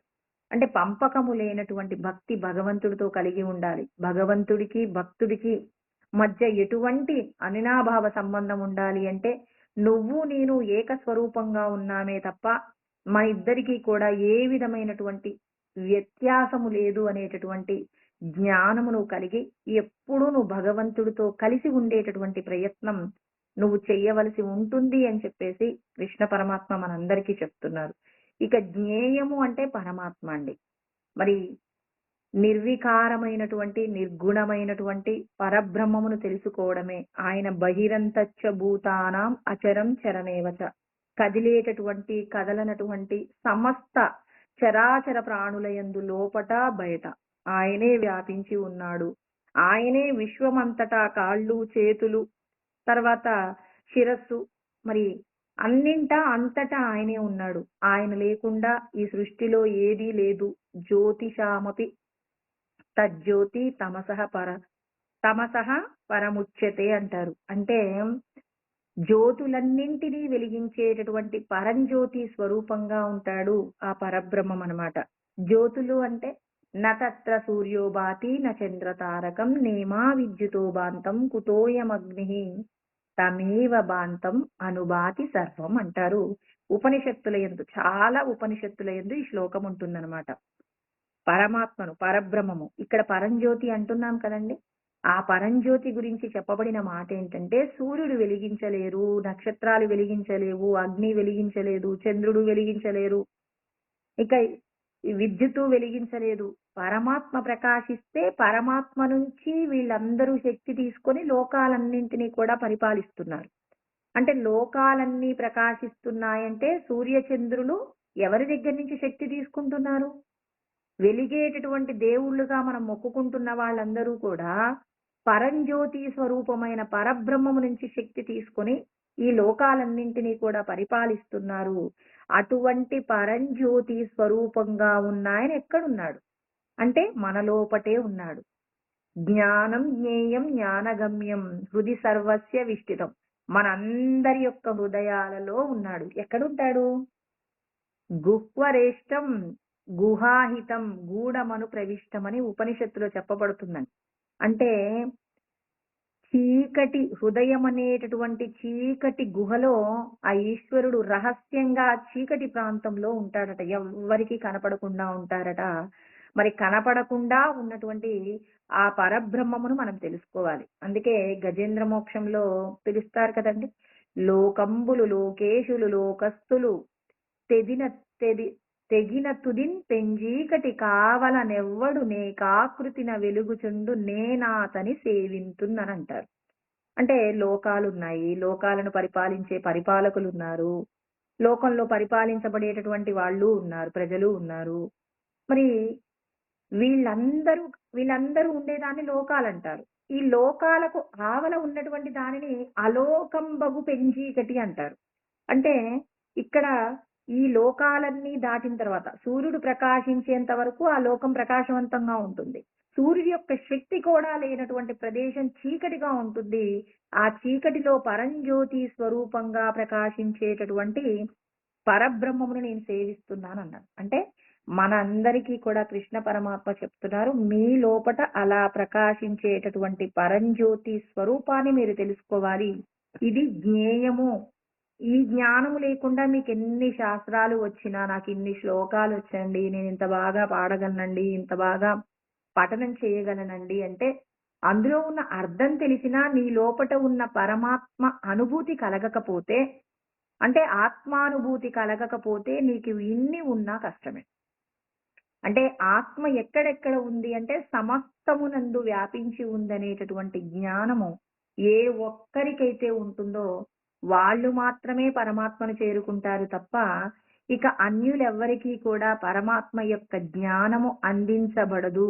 కాబట్టి మీ లోపట పరంజ్యోతిగా వెలుగుతున్నటువంటి పరబ్రహ్మమును తెలుసుకునేటటువంటి ప్రయత్నంగానే ఆ, మీరు జీవించవలసి ఉంటుంది. కానీ మరి నశించిపోయే విషయాల కోసం తాపత్రయపడుతూ మీ యొక్క జీవితాన్ని వృధా చేసుకోకండి. యత్ సత్యం తదుపాస్యతామంటారు.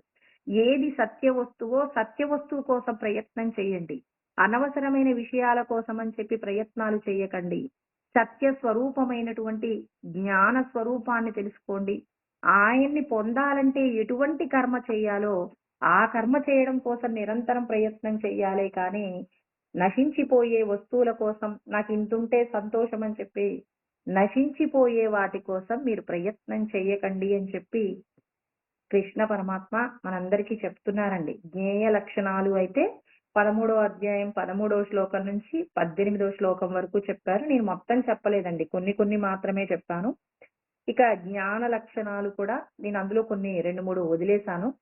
అంటే ఇక్కడ భగవంతుడు నిన్ను ఎలా జీవించమంటున్నాడు, ఏ ఏ వస్తువులతో ఎలా మెలగాలో నీకు మెలకువలు నేర్పిస్తున్నారు.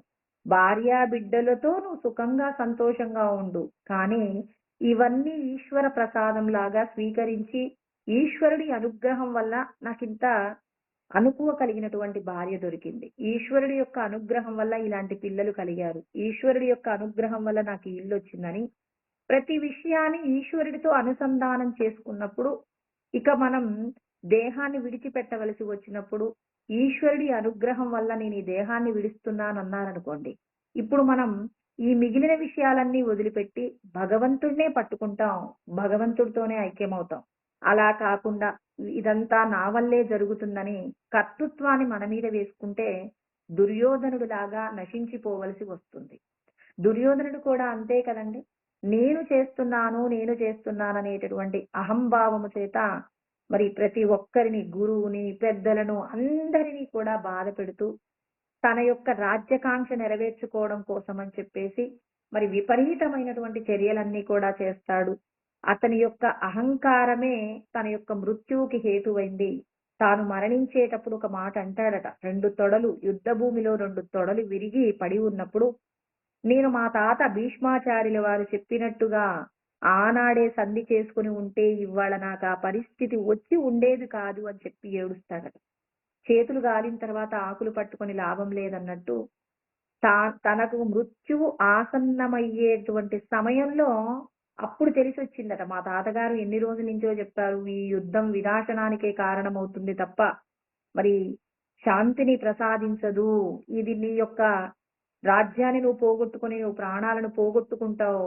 ఇటువంటి దాని వల్ల నీ వంశమే నశించిపోతుందని ఎన్ని రకాలుగా ద్రోణాచార్యుల వారు, భీష్మాచార్యుల వారు చెప్పినప్పటికీ కూడా మరి ఇక్కడ దుర్యోధనుడు ఏమాత్రము వాళ్ళ మాట వినే ప్రయత్నం చేయలేదండి.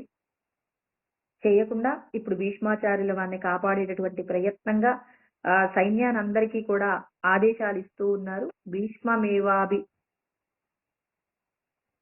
భీష్మమేవాభిరక్షంతు భవంతః సర్వ ఏవహి అన్నారు. అంటే భీష్ముడిని మీరు రక్షించండి, శిఖండి ఎదురుగా రాకుండా చూడాలి.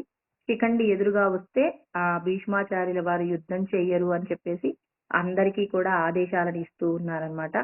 ఈ ఆదేశాలన్నింటినీ ఇస్తున్నప్పుడు ఇక ఆ మాటలు విన్నాడనమాట. భీష్మాచార్యుల వారు విని వెంటనే ఆయన ఏం చెప్పేశారు అనంటే ఆయన శంఖమును ఊదారనమాట. ఇక్కడ ఆయన ఎప్పుడైతే భీష్మమేవాభిరక్షంతు భవంతః సర్వ ఏవహి అనగానే తస్య సంజనయన్ హర్షం కురు వృద్ధ పితామహః సింహనాదం వినజ్యోచ్చైః శంఖం దద్మౌ ప్రతాపవాన్ అన్నారు.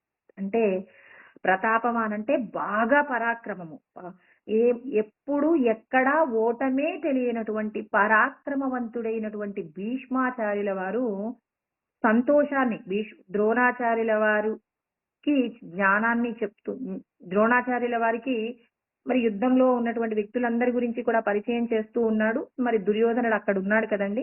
అలా అక్కడ ఉండి అందరికీ కూడా మరి ఆదేశాలను ఇస్తున్నప్పుడు మరి దుర్యోధనుడికి సంతోషాన్ని కలిగించే ప్రయత్నంగా యుద్ధంలో విజయం దొరుకుతుంది అనేటటువంటి ఒక సంకేతాన్ని అందిస్తూ ఆయన ఏం చేశాడు అంటే మరి సంతోషపడుతూ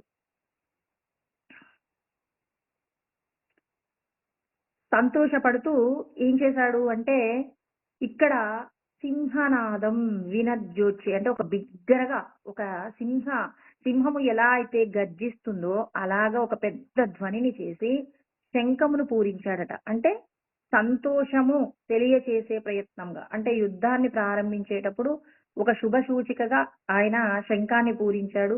ఆ శంఖాన్ని పూరించేటప్పుడు ఇక్కడ మరి భీష్మాచార్యుల వారు మొట్టమొదటిసారిగా శంఖమూదారు. మరి ఈ కురువంశంలో కురు వృద్ధుడు అంటారు. మరి భీష్మాచార్యుల వారి కంటే ముందు బాహ్లికుడు అని చెప్పేసి ఒక ఆయన ఈ వంశంలో ఉంటారనమాట. బాహ్లికుడు తర్వాత ఇక్కడ భీష్మాచార్యుల వారు ఉంటారు. భీష్మాచార్యుల వారు యుద్ధంలో మరి ప్రథమ పాత్ర పోషిస్తున్నారు కాబట్టి ఆయన తొలిసారిగా అంటే తొలుత ఆయన ఈ యుద్ధాన్ని ప్రారంభించేటటువంటి ప్రయత్నంగా మరి ఇక్కడ భీష్మాచార్యుల వారు శంఖంను ఊదటం జరిగిందండి. మరి ఈ శంఖాన్ని ఊదిన తదనంతరం ఎప్పుడైతే మరి కౌరవ సైన్యంలో తొలుత భీష్మాచార్యుల వారు శంఖం ఊదారో వెంటనే అతని సైన్యంలో ఉన్న వాళ్ళందరూ కూడా, కౌరవ పక్షంలో ఉన్న వాళ్ళందరూ కూడా శంఖములు ఊదుతున్నారు. తత శంఖాచ్చ బేర్యచ్చ పనవానక గోముఖాః సహసైవాభ్యహన్యంత సశబ్దస్తుములో అభవత్ అంటారు.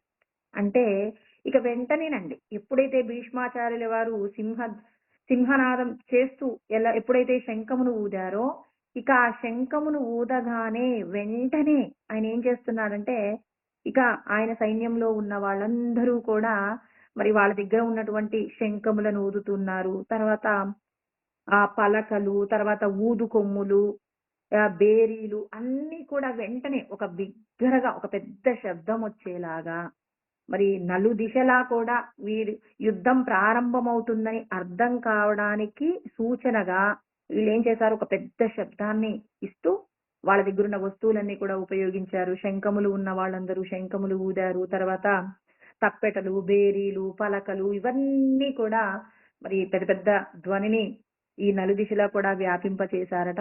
ఇలా కౌరవ పక్షంలో మరి మొట్టమొదట శంఖమును ఊదినటువంటి వారు ఎవరు అనంటే భీష్మాచార్యుల వారు. తర్వాత మిగిలిన వాళ్ళందరూ ఆ కౌరవ పక్షంలో ఉన్నటువంటి ప్రముఖులందరూ కూడా శంఖములను ఊదారు. తర్వాత వాళ్ళ సైన్యంలో ఉన్న ప్రతి ఒక్కరూ తమ దగ్గర ఉన్నటువంటి వస్తువులన్నీ వినియోగించి మరి బిగ్గరగా శబ్దాన్ని చేశారు. యుద్ధం ప్రారంభమైంది అనేటటువంటి సూచన కూడా మరి చుట్టూ ఉన్నటువంటి వారికి కూడా అర్థమైంది.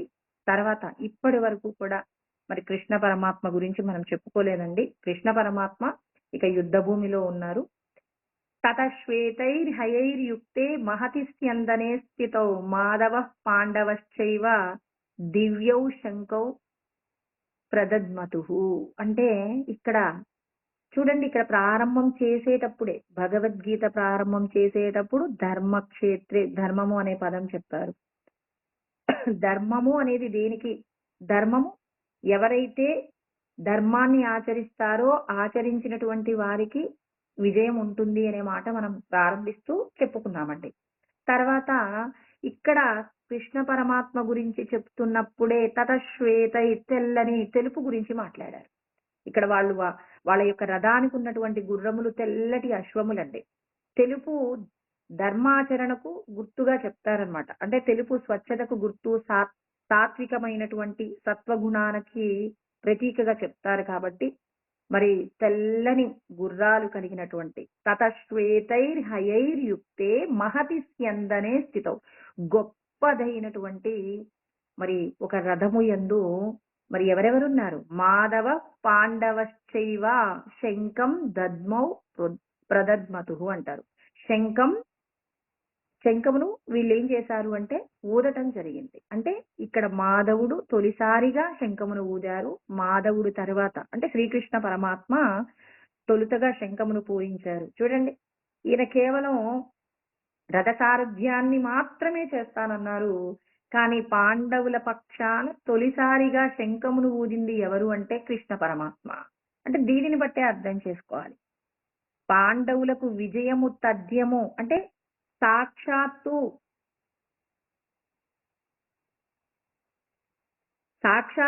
కృష్ణ పరమాత్మయే శంఖమును ఊదారు అంటే విజయ శంఖాన్నే ఊదారు కదండి. సాక్షాత్తు ఈశ్వరుడే శంఖమును ఊదిన తర్వాత ఇక వాళ్ళకి విజయం లేకుండా ఎక్కడికి పోతుంది?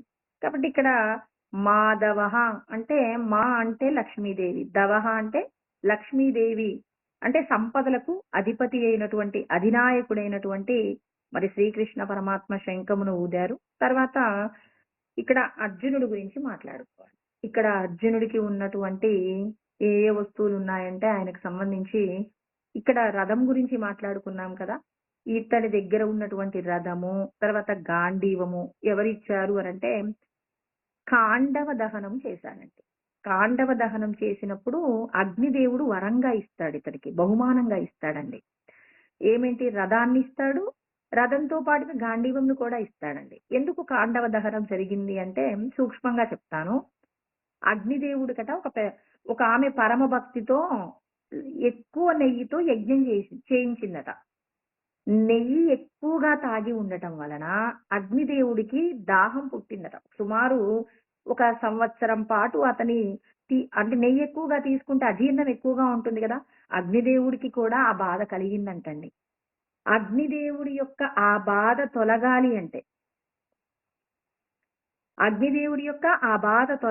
అంటే ఇక్కడ ఏం జరిగింది అనంటే కాండవ దహనం జరగాలి. కాండవ దహనం జరగటానికి అక్కడ కొన్ని కారణాలు ఉంటాయన్నమాట. తక్షకుడు అని చెప్పేసి ఒక సర్పం ఉంటుంది. ఆ సర్పానికి సంబంధించినటువంటి రక్షణ కాండవ దహనంలోనే ఉంటుంది. మరి ఆ కాండవ దహనంలో ఆ తక్షకుడికి ఏం జరగకుండా ఉంటుంది. తక్షకుడు అంటే పామండి. మరి పరీక్షిత్ మహారాజు ఉన్నారు కదండీ! ఈ పరీక్షిత్ మహారాజుని చంపడానికి ఉపయోగించబడినటువంటి పామనమాట. దాని యొక్క రక్షణ మరి కాండవ వనమునందు ఉంటుంది. మరి ఈ కాండవ వనమునందు మరి ఈ తక్షకుడు ఉండటం వల్ల కాండవ దహనం ఎందుకు చేయాలి అంటే, ఈ వనమునందు ఉన్నటువంటి ఓషధులన్నింటినీ గనక దహనం చేస్తే, అగ్నిదేవుడికి కావలసినటువంటి అజీర్తి అంటే తనకు ఏదైతే అజీర్తి ఉందో, ఆ అజీర్తి నుంచి అతనికి ఉపశమనం జరగాలి అంటే కాండవ దహనం జరగాలట. ఆ దహనాన్ని జరిపించింది ఎవరు అంటే కృష్ణ పరమాత్మ సమక్షంలో అర్జునుడు చేస్తాడనమాట. అంటే తన యొక్క ఇబ్బందిని పోగొట్టినందుకు అంటే తక్షకుడిని కాపాడే ప్రయత్నం చేస్తూ అతన్ని కాపాడుతూనే కాండవ దహనం కృష్ణ పరమాత్మ దగ్గరుండి చేయిస్తాడు. ఆయన సంతోషపడి తనకు కలిగినటువంటి ఇబ్బందిని పోగొట్టినందుకు మరి రథాన్ని ఇస్తాడు. తర్వాత గాంధీవంను కూడా ఇస్తారు. ఇక తనకున్నటువంటి 4 గుర్రాలు ఉన్నాయి కదా, వాటిని గంధర్వానాం చిత్రరథ అని చెప్పేసి గంధర్వులలో చిత్రరథుడుగా నేనున్నానని కృష్ణ పరమాత్మ భగవద్గీత 10వ అధ్యాయం విభూతి యోగంలో చెప్పారండి. అంటే ఇక్కడ విభూతి యోగమునందు చెప్పబడినటువంటి ఈ చిత్రరథుడు ఏం చేశాడు అంటే తనకున్నటువంటి 100 అశ్వాలలో నుంచి 4 అశ్వాలను తీసి అర్జునుడికి బహుమానంగా ఇస్తాడట. యుద్ధంలో విజయాన్ని సాధించడం కోసం అని చెప్పేసి చిత్రరథుడు బహుమానంగా అర్జునుడికి ఇస్తాడనమాట. మరి అర్జునుడికి ఇచ్చినటువంటి ఆ బహుమానం ఏదైతే ఉందో ఆ బహుమానం వల్ల ఇప్పుడు అక్కడ మనం చెప్పుకున్నాం హయైర్యుక్తే మహతి స్యందనే స్థితం అన్నారు. అంటే 4 అశ్వములతో కూడి గొప్పదైనటువంటి రథమునందు కృష్ణ పరమాత్మ అర్జునుడు ఇద్దరు కూడా మరి వాళ్ళు శంఖములను ఊదుతూ ఉన్నారు. మరి వాళ్ళు ఊదేటటువంటి శంఖముల పేర్లు కూడా చాలా గొప్పగా ఉంటాయన్నమాట. ఇక్కడ పాండవ అన్న అర్జునుడు, అర్జున అనేటటువంటి పదానికి అర్థం ఏంటంటే జ్ఞానమును ఆర్జించాలనేటటువంటి కోరిక కలిగిన వాళ్ళందరినీ కూడా పరమాత్మ అర్జున అని పిలుస్తారు. ఇప్పుడు మనకి ఎప్పుడైనా పెద్ద పెద్ద శబ్దాలు ఉరుములు వస్తున్నాయనుకోండి, మనం అర్జున పాల్గొన అని చెప్పేసి అనుకుంటూ ఉంటాం. ఎందుకు అంటే మీరెవరో తెలుసుకునేటటువంటి జ్ఞానాన్ని మాకు అందించండి స్వామి అని అర్జున అర్జున అంటాం. మన వాళ్ళు ఏమంటారు, అర్జునుడు మరి ఆయన పేరు తలుచుకుంటే మన మీద పిడుగు పడకుండా ఉంటుంది అని చెప్పేసి మన పెద్దవాళ్ళు చెప్తారు. కానీ ఇక్కడ అర్జున అంటే నేను మీ గురించి తెలుసుకోగలిగిన జ్ఞానం అంటే పంచభూతాలను కూడా సృష్టించినటువంటి సృష్టికర్త పరబ్రహ్మమే కాబట్టి ఆ పరబ్రహ్మమును తెలుసుకునేటటువంటి జ్ఞానాన్ని మాకు ప్రసాదించండి అని చెప్పడానికి గుర్తుగా అర్జున పాల్గొన అంటాం. ఆర్జన సంపాదించాలి. ఏం సంపాదించాలి? నీవెవరో తెలుసుకునేటటువంటి జ్ఞానాన్ని మాకు అందించమని, ఈ భయము నుండి మమ్మల్ని కాపాడగలిగినటువంటి ఈశ్వరుడు ఎక్కడున్నారు అని చెప్పేసి తెలుసుకోగలిగిన జ్ఞానము మాకు అందించండి అని మనం ఉరుములు కలిగినప్పుడు అర్జున అర్జున అని చెప్పేసి పిలుస్తూ ఉంటామండి. అంటే మనందరము కూడా భగవంతుడి యొక్క జ్ఞానాన్ని తెలుసుకునే ప్రయత్నంలో ఉన్నాం కాబట్టి ఇక్కడ ఈశ్వరుడు కేవలం ఇక్కడ అర్జునుని మాత్రమే అర్జున అని పిలవరండి, మనందరినీ కూడా పిలుస్తున్నారు. ఏమంటున్నారంటే అర్జున పాల్గొన అంటే ఇక్కడ పాల్గొన అనలేదు, అర్జున అంటున్నారు. అంటే మనందరినీ ఏమంటున్నారు, మీరందరూ కూడా నన్ను తెలుసుకునేటటువంటి ప్రయత్నంగానే ఉన్నారు. అంటే నా గురించి తెలుసుకునేటటువంటి ప్రయత్నం మీరందరూ కూడా చేస్తున్నారు కాబట్టి మనందరినీ కూడా కృష్ణ పరమాత్మ ఏమని పిలుస్తున్నారంటే అర్జున అంటారండి. అంటే మీరందరూ కూడా నన్ను తెలుసుకుని నాతో ఐక్యం కావడానికి ప్రయత్నం చెయ్యాలి అని చెప్పి ప్రతి ఒక్కరికి కూడా మరి ఈ జ్ఞానం ప్రసాదిస్తూ ఉన్నారు. అందుకే మనందరినీ మనమందరం జ్ఞానాన్ని ప్రసాదించమని పరమాత్మని నిత్యం వేడుకుంటున్నప్పుడు మన యొక్క మొర ఆలకించినప్పుడు పరమాత్మ ఏం చేస్తారు అంటే జ్ఞానాన్ని మనకి అందిస్తారు. మన ఇంట్లో ఉండే మనం భగవంతుడి యొక్క జ్ఞానం తెలుసుకోవడానికి కావలసినటువంటి అనుకూలతలన్నీ పరమాత్మ అనుగ్రహం ఉంటే మనం వినగలుగుతాం తప్ప, ఇదేదో నేను వింటున్నాను, నేను చెప్తున్నాను అంటే అది జరిగే పని కాదండి. ఈశ్వరుడి యొక్క అనుగ్రహం, శివుడి ఆజ్ఞ లేనిదే చీమైనా కుట్టదు అని పెద్దవాళ్ళు అంటారు కదా! మరి పరమాత్మ యొక్క అనుగ్రహం ఉండటం వల్లే మనం చేసే ప్రతి కర్మకు కూడా మనం స్పందిస్తున్నామండి. అంటే మన యొక్క కర్మలన్నింటికి మూలం ఎవరు అంటే ఈశ్వరుడే. మనం పూర్వజన్మల్లో చేసిన పాపపు కర్మ ఉంటే ఈశ్వరుడు మనకి దుఃఖాన్ని ఇస్తున్నాడు. పూర్వజన్మల్లో మనం చేసిన పుణ్యం ఉంటే సుఖాన్ని ఇస్తున్నారు. అన్నింటికీ మూలము మరి మనం చేసిన కర్మలు వాటిని అనుభవింప చేసేది ఆ ఈశ్వరుడే కాబట్టి ఈశ్వరుడిని తెలుసుకోవాలనేటటువంటి తాపత్రయం ఎవరికి ఉంటుందో వాళ్ళందరినీ కూడా అర్జున అని పిలుస్తారన్నమాట. ఇక్కడ మరి చెప్పినటువంటి జ్ఞానం ఏంటి అంటే ఇక్కడ సంజయుడు చెప్తున్నాడు అనమాట. మరి వీళ్ళు ఆ, శ్రీ కృష్ణార్జునులు అంటే నర నారాయణులు ఇరువురు కూడా శంఖములను పూరించారు. మొట్టమొదట కృష్ణ పరమాత్మ శంఖమును పూరించారు అంటే పాండవుల పక్షమున మరి వీళ్ళందరికీ కూడా అధిపతి ఎవరు అంటే కృష్ణ పరమాత్మ కాబట్టి మరి కృష్ణ పరమాత్మ శంఖమును పూరించారు. మరి వాళ్ళు ఊదినటువంటి శంఖముల గురించినటువంటి జ్ఞానము ఏమిటి అనంటే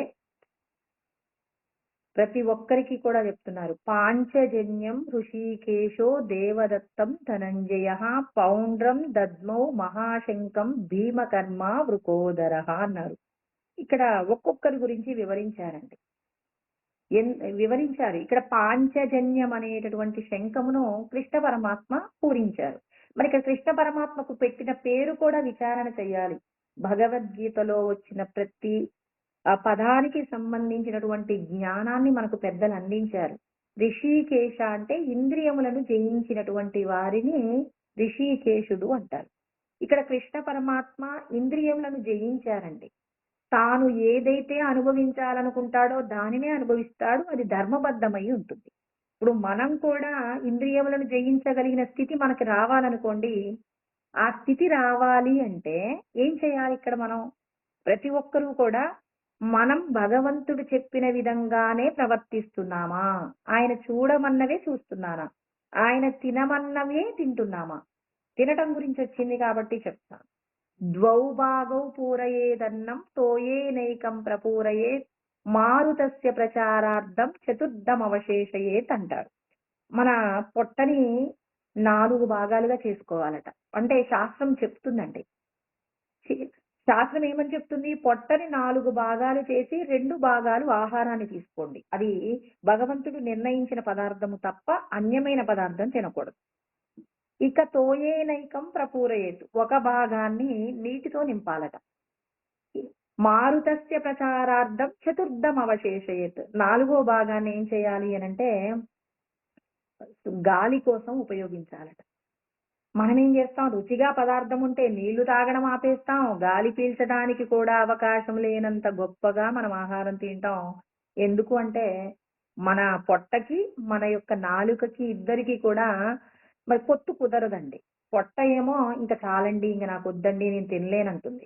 నాలుక మాత్రం రుచిగా ఉంది, తిను తిను అంటారు. వీళ్ళిద్దరూ శత్రువులేనండి. వీళ్ళిద్దరి మధ్య కనుక మంచి అండర్స్టాండింగ్ ఉందనుకోండి, ఈ శరీరం అంతా కూడా భగవంతుణ్ణి తెలుసుకోవడానికి కావలసినటువంటి ఉపకరణంగా మారుతుంది. భగవంతుణ్ణి తెలుసుకోలేకపోవడానికి ఏది అడ్డంకిగా ఉంది అంటే నాలుక. అంటే ఈ నాలుకను మనం ఖచ్చితంగా నిగ్రహించవలసి ఉంటుందన్నమాట. అందుకే పరమాత్మ చెప్తున్నారు, మీరు ఏ ఆహారాన్ని తీసుకున్నా, ఏ ఆహారం అంటే నిషిద్ధ ఆహారం కానే కాదు, సత్వగుణముతో కూడిన ఆహారాన్ని 2 భాగాలు తినండి. ఆ 2 భాగాలు 2 భాగాలకి ఎలా నిండిందనంటే మనకి ఇక కడుపు నిండింది అని చెప్పడానికి లోపటి నుంచి సూచనలు వస్తూ ఉంటాయండి. ఒక త్రేపు వస్తుంది. త్రేపు రాగానే మనం ఆపేయాలి. అలా త్రేపు వచ్చినప్పటికీ మనం ఏం చేస్తామంటే ఇది బాగుంది, ఇది బాగుంది అని చెప్పేసి తినేస్తూ ఉంటామండి. అలా తినడం వల్ల మనకేమవుతుందంటే ఇబ్బంది అవుతుంది. బాగుంది కదా అని తిన్నామనుకోండి, తిన్న తర్వాత మనం చాలా ఇబ్బంది పడవలసి వస్తుంది. కాబట్టి 2 భాగాలు తినమంటున్నారు పరమాత్మ. ఇక ఒక భాగం నీటి కోసం ఉంచండి. ఎందుకు అంటే ప్రాణధర్మాలు ఏమై ఉన్నాయంటే ఆకలి, దప్పిక. షెడ్యూల్ముల గురించి అందరికీ తెలిసే ఉంటుంది. షడూర్ములు అంటే ప్రాణం యొక్క ధర్మాలు ఏంటి అంటే ఆకలి, దప్పిక. ఇక శరీరం యొక్క ధర్మాలు ఏంటి అంటే పుట్టుక, చావు. ఇక మనసు యొక్క ధర్మాలు ఏంటి అంటే శోకము, మోహం అండి. వీటిని ఆరింటిని కూడా షడూర్ములు అంటారు. ప్రాణానికి సంబంధించి ఆకలి, దప్పిక రెండూ ఉంటాయి. ఈ రెండు ఉన్నప్పుడు మాత్రమే మనం శరీరంతో ఆరోగ్యంగా ఉండగలుగుతాం. మనం శరీరంతో ఆరోగ్యంగా ఉండాలంటే కేవలం ఆహారం తింటానండి, లేకపోతే నీళ్ళు ఒక్కటే తాగుతాను అంటే అది పూర్తిగా మన శరీరానికి కావలసిన సౌఖ్యాన్ని అందించదు. ప్రాణము మన శరీరంలో అన్ని భాగాలకు కూడా చక్కగా ప్రసరించాలి అంటే నువ్వు తగు పాళ్లలో, ఈశ్వరుడు నిర్దేశించిన పాళ్లలో నువ్వు ఆహారాన్ని తీసుకోవలసి ఉంటుంది. నీళ్లను కూడా తాగాలి. అందుకే ఒక భాగం నీళ్లు, 2 భాగాలు ఆహారం కోసం ఖర్చు పెట్టండి. ఇక 4వ భాగము వాయువు కోసం కేటాయించండి. ఏంటండి ఈ వాయువు యొక్క ప్రాధాన్యత అంటే ఇది కేవలం ఉచ్ఛ్వాస నిశ్వాసలే కాదండి. ఈ ఉచ్ఛ్వాస నిశ్వాసలలోనే ఏముంటుందంటే మనం తిన్న పదార్థాన్ని పచనం చేయడం కోసం ఈ ఉచ్ఛ్వాస నిశ్వాస ఉపయోగపడతాయి అన్నమాట. ఇక్కడ ప్రాణవాయువులు అంటే ప్రాణము, అపానము, సమానము, వ్యానము, ఉదానము అని చెప్తారు. ఉపవాయువుల గురించి కూడా చెప్పుకోవాలి. నాగ, కూర్మ, కృకర, దేవదత్తం, ధనంజయ అని చెప్పేసి ఉపవాయువులు కూడా ఉంటాయన్నమాట. మనకు త్రేపులు రావడం, ఆవలింతలు రావడం, మనం చనిపోయిన తర్వాత మన శరీరము ఇప్పుడు ఏదైనా ఒక పశువు ఎక్కడైనా రోడ్డు మీద చనిపోతే బాడీ మొత్తం స్వెల్లింగ్ వస్తుందండి. అంటే ఇది శరీరము పంచభూతాలలో కలిసేంత వరకు, పొట్ట బాగా ఉబ్బి పగిలిపోయేంత వరకు కూడా ధనంజయ అనే వాయువు అందులో ఉండి ఆ పొట్ట పగిలిన తర్వాత పంచభూతాలతో కూడిన దేహం పంచభూతాలతో కలిసేంత వరకు మనం చనిపోయిన తర్వాత కూడా ఈ వాయువు ఉంటుందట. అదేవిధంగా కనురెప్పలు వాల్చటం, తర్వాత మరి వీటన్నింటి గురించి చిన్న చిన్న పనులన్నీ కూడా ఈ ఉపవాయువులు చేస్తాయి. ఈ ముఖ్యంగా ప్రాణవాయువులు ఏం చేస్తాయి అంటే కృష్ణ పరమాత్మ అందరికీ చెప్పారండి బాగా అర్థమయ్యేలాగా. 15వ అధ్యాయము 14వ శ్లోకంలో చెప్తారు. ఏమంటారు అంటే అహం వైశ్వానరో భూత్వా ప్రాణినాం దేహమాశ్రిత ప్రాణాపాన సమాయుక్త పచామ్యన్నం చతుర్విధం అంటారు. కృష్ణ పరమాత్మ చెప్పారు. ప్రతి ఒక్క ప్రాణి యందు కూడా ఈశ్వరుడే ఉన్నారు. ఆ ఈశ్వరుడే మనం తీసుకున్న ఆహారాన్ని పచనం చేస్తున్నారు. అంటే భగవంతుడు ఎక్కడుంటారంటే ప్రాణ సంశ్రితమసి, ప్రాణాన్ని ఆశ్రయించి ఇక్కడ ఈశ్వరుడు ఉంటారండి.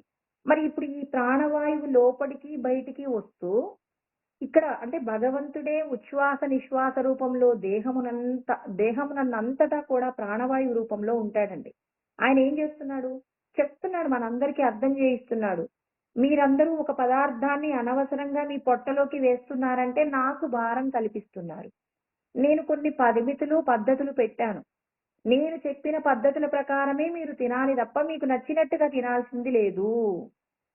అంటే ఇక్కడ నేనేం చేస్తున్నాను, మీ యొక్క దేహమును ఆశ్రయించి ప్రాణాపాన సమాయుక్త, మీరు పీల్చేటటువంటి ప్రాణవాయువు, విడిచిపెట్టేటటువంటి అంటే అపానవాయువు ఏదైతే ఉందో ప్రాణవాయువు అపానవాయువు రెండింటినీ కూడా నాభి వద్ద సమానము చేసి మీరు తిన్న పదార్థాన్ని పచనం చేస్తున్నారు. అంటే ఇక్కడ మనం ఒక భాగం గనక వాయువుతో విడిచిపెట్టలేదనుకోండి, ఇప్పుడు చాలా మంది ఏం చేస్తున్నారు, బాగా తిన్నాడట, బిర్యానీ తిన్నాడట, అది జీర్ణం కాక గ్యాస్ ఫామ్ అయ్యి అతను చనిపోయాడు అని చెప్పేసి కూడా ఈ మధ్య చాలా కంప్లైంట్లు వింటున్నాం. ఎందుకు అంటే రుచికి లొంగిపోయి ఆ పదార్థాన్ని ఎక్కువ మోతాదులో తీసుకోవడం వల్ల ఆ పదార్థాన్ని పచనం చేయడానికి కావలసినటువంటి అంటే వాయువులు తిరగడానికి కావలసిన ప్రదేశం లేదండి అందులో. లేకపోతే ఏం చేస్తారండి, ఇప్పుడు కింద ఉన్న వాయువు కిందనే ఉండిపోతుంది, పైన ఉన్న వాయువు పైనే ఉంటుంది. ఇప్పుడు ఈ రెండు సమానం దగ్గరికి వస్తే కదండి, నాభి దగ్గరికి వస్తే కదా మీరు తిన్న పదార్థం పచనం అయ్యేది. పచనం అయ్యే పదార్థాన్ని పచనం కావడానికి అవసరమైన వాయువుని ఉపయోగించటానికి వీలు లేకుండా రుచికి లొంగిపోయి తినటం జరుగుతుందండి. అందుకే ఖచ్చితంగా వాయువు కోసం కొంత ప్రదేశాన్ని విడిచిపెట్టవలసి ఉంటుంది అని చెప్పేసి కూడా మరి కృష్ణ పరమాత్మ నేనే మీరు తిన్న ఆహారాన్ని పచనం చేస్తున్నాను. చూడండి భగవంతుడి యొక్క లీల ఎలా ఉంటుందంటే, మనం ఆహారాన్ని తీసుకుంటే ఆ పదార్థాన్ని ఆ పరమాత్మ పచనం చేస్తే అది మలంగా మారిన తర్వాత అపానము ద్వారా బయటికి వెళ్ళిపోతే మరి మనిషి విసర్జించిన పదార్థాన్ని తినేటటువంటి వరాహాలు కూడా ఉంటాయి. మరి ఈ వరాహము తిన్న పదార్థాన్ని మళ్ళీ ఎవరు పచనం చేస్తున్నారండి?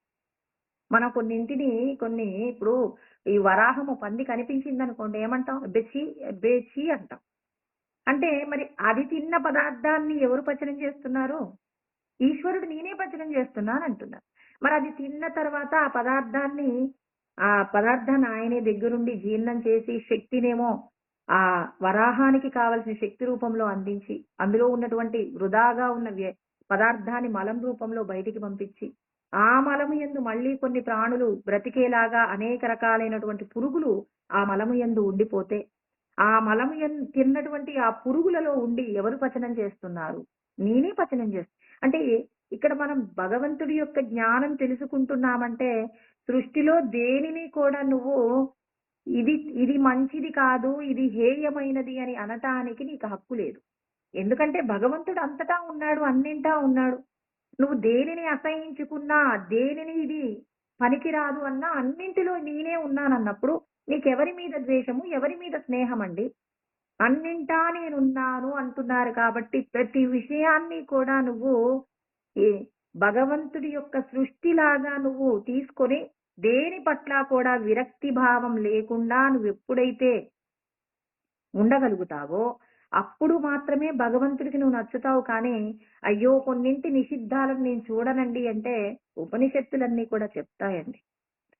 నువ్వు వీటన్నింటినీ కూడా సమదృష్టిలో చూసినప్పుడు మాత్రమే నువ్వు పరమాత్మతో ఐక్యమవుతావు తప్ప, ఇక నాకు కొన్నింటికి సంబంధం లేదు అని చెప్పేసి నువ్వు ఇందులో దేనిని నువ్వు ఇది నాది కాదంటావు. ఈశ్వరుడు ఒక వరాహం తిన్నటువంటి మనము అశుద్ధము అన్న పదార్థాన్ని తింటే ఆయన అందులో కూర్చొని పచనం చేస్తున్నాడు.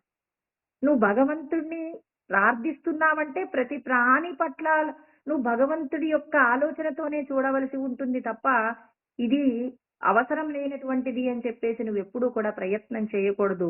అంతటా బ్రహ్మమును దర్శించినప్పుడు రామకృష్ణ పరమహంస మరి కుక్కలు తినేటటువంటి ఎంగిలి విస్తరాకులలో ఉన్న భోజనాన్ని తింటూ ఇది బ్రహ్మమే అన్నాడు. అయ్యో ఏంటండి స్వామి మీరు ఈ అన్నం తింటున్నారు, కుక్కలతో పాటు తింటున్నారంటే ఉన్నది బ్రహ్మము, పదార్థము బ్రహ్మము, తినునది బ్రహ్మము అన్నారు.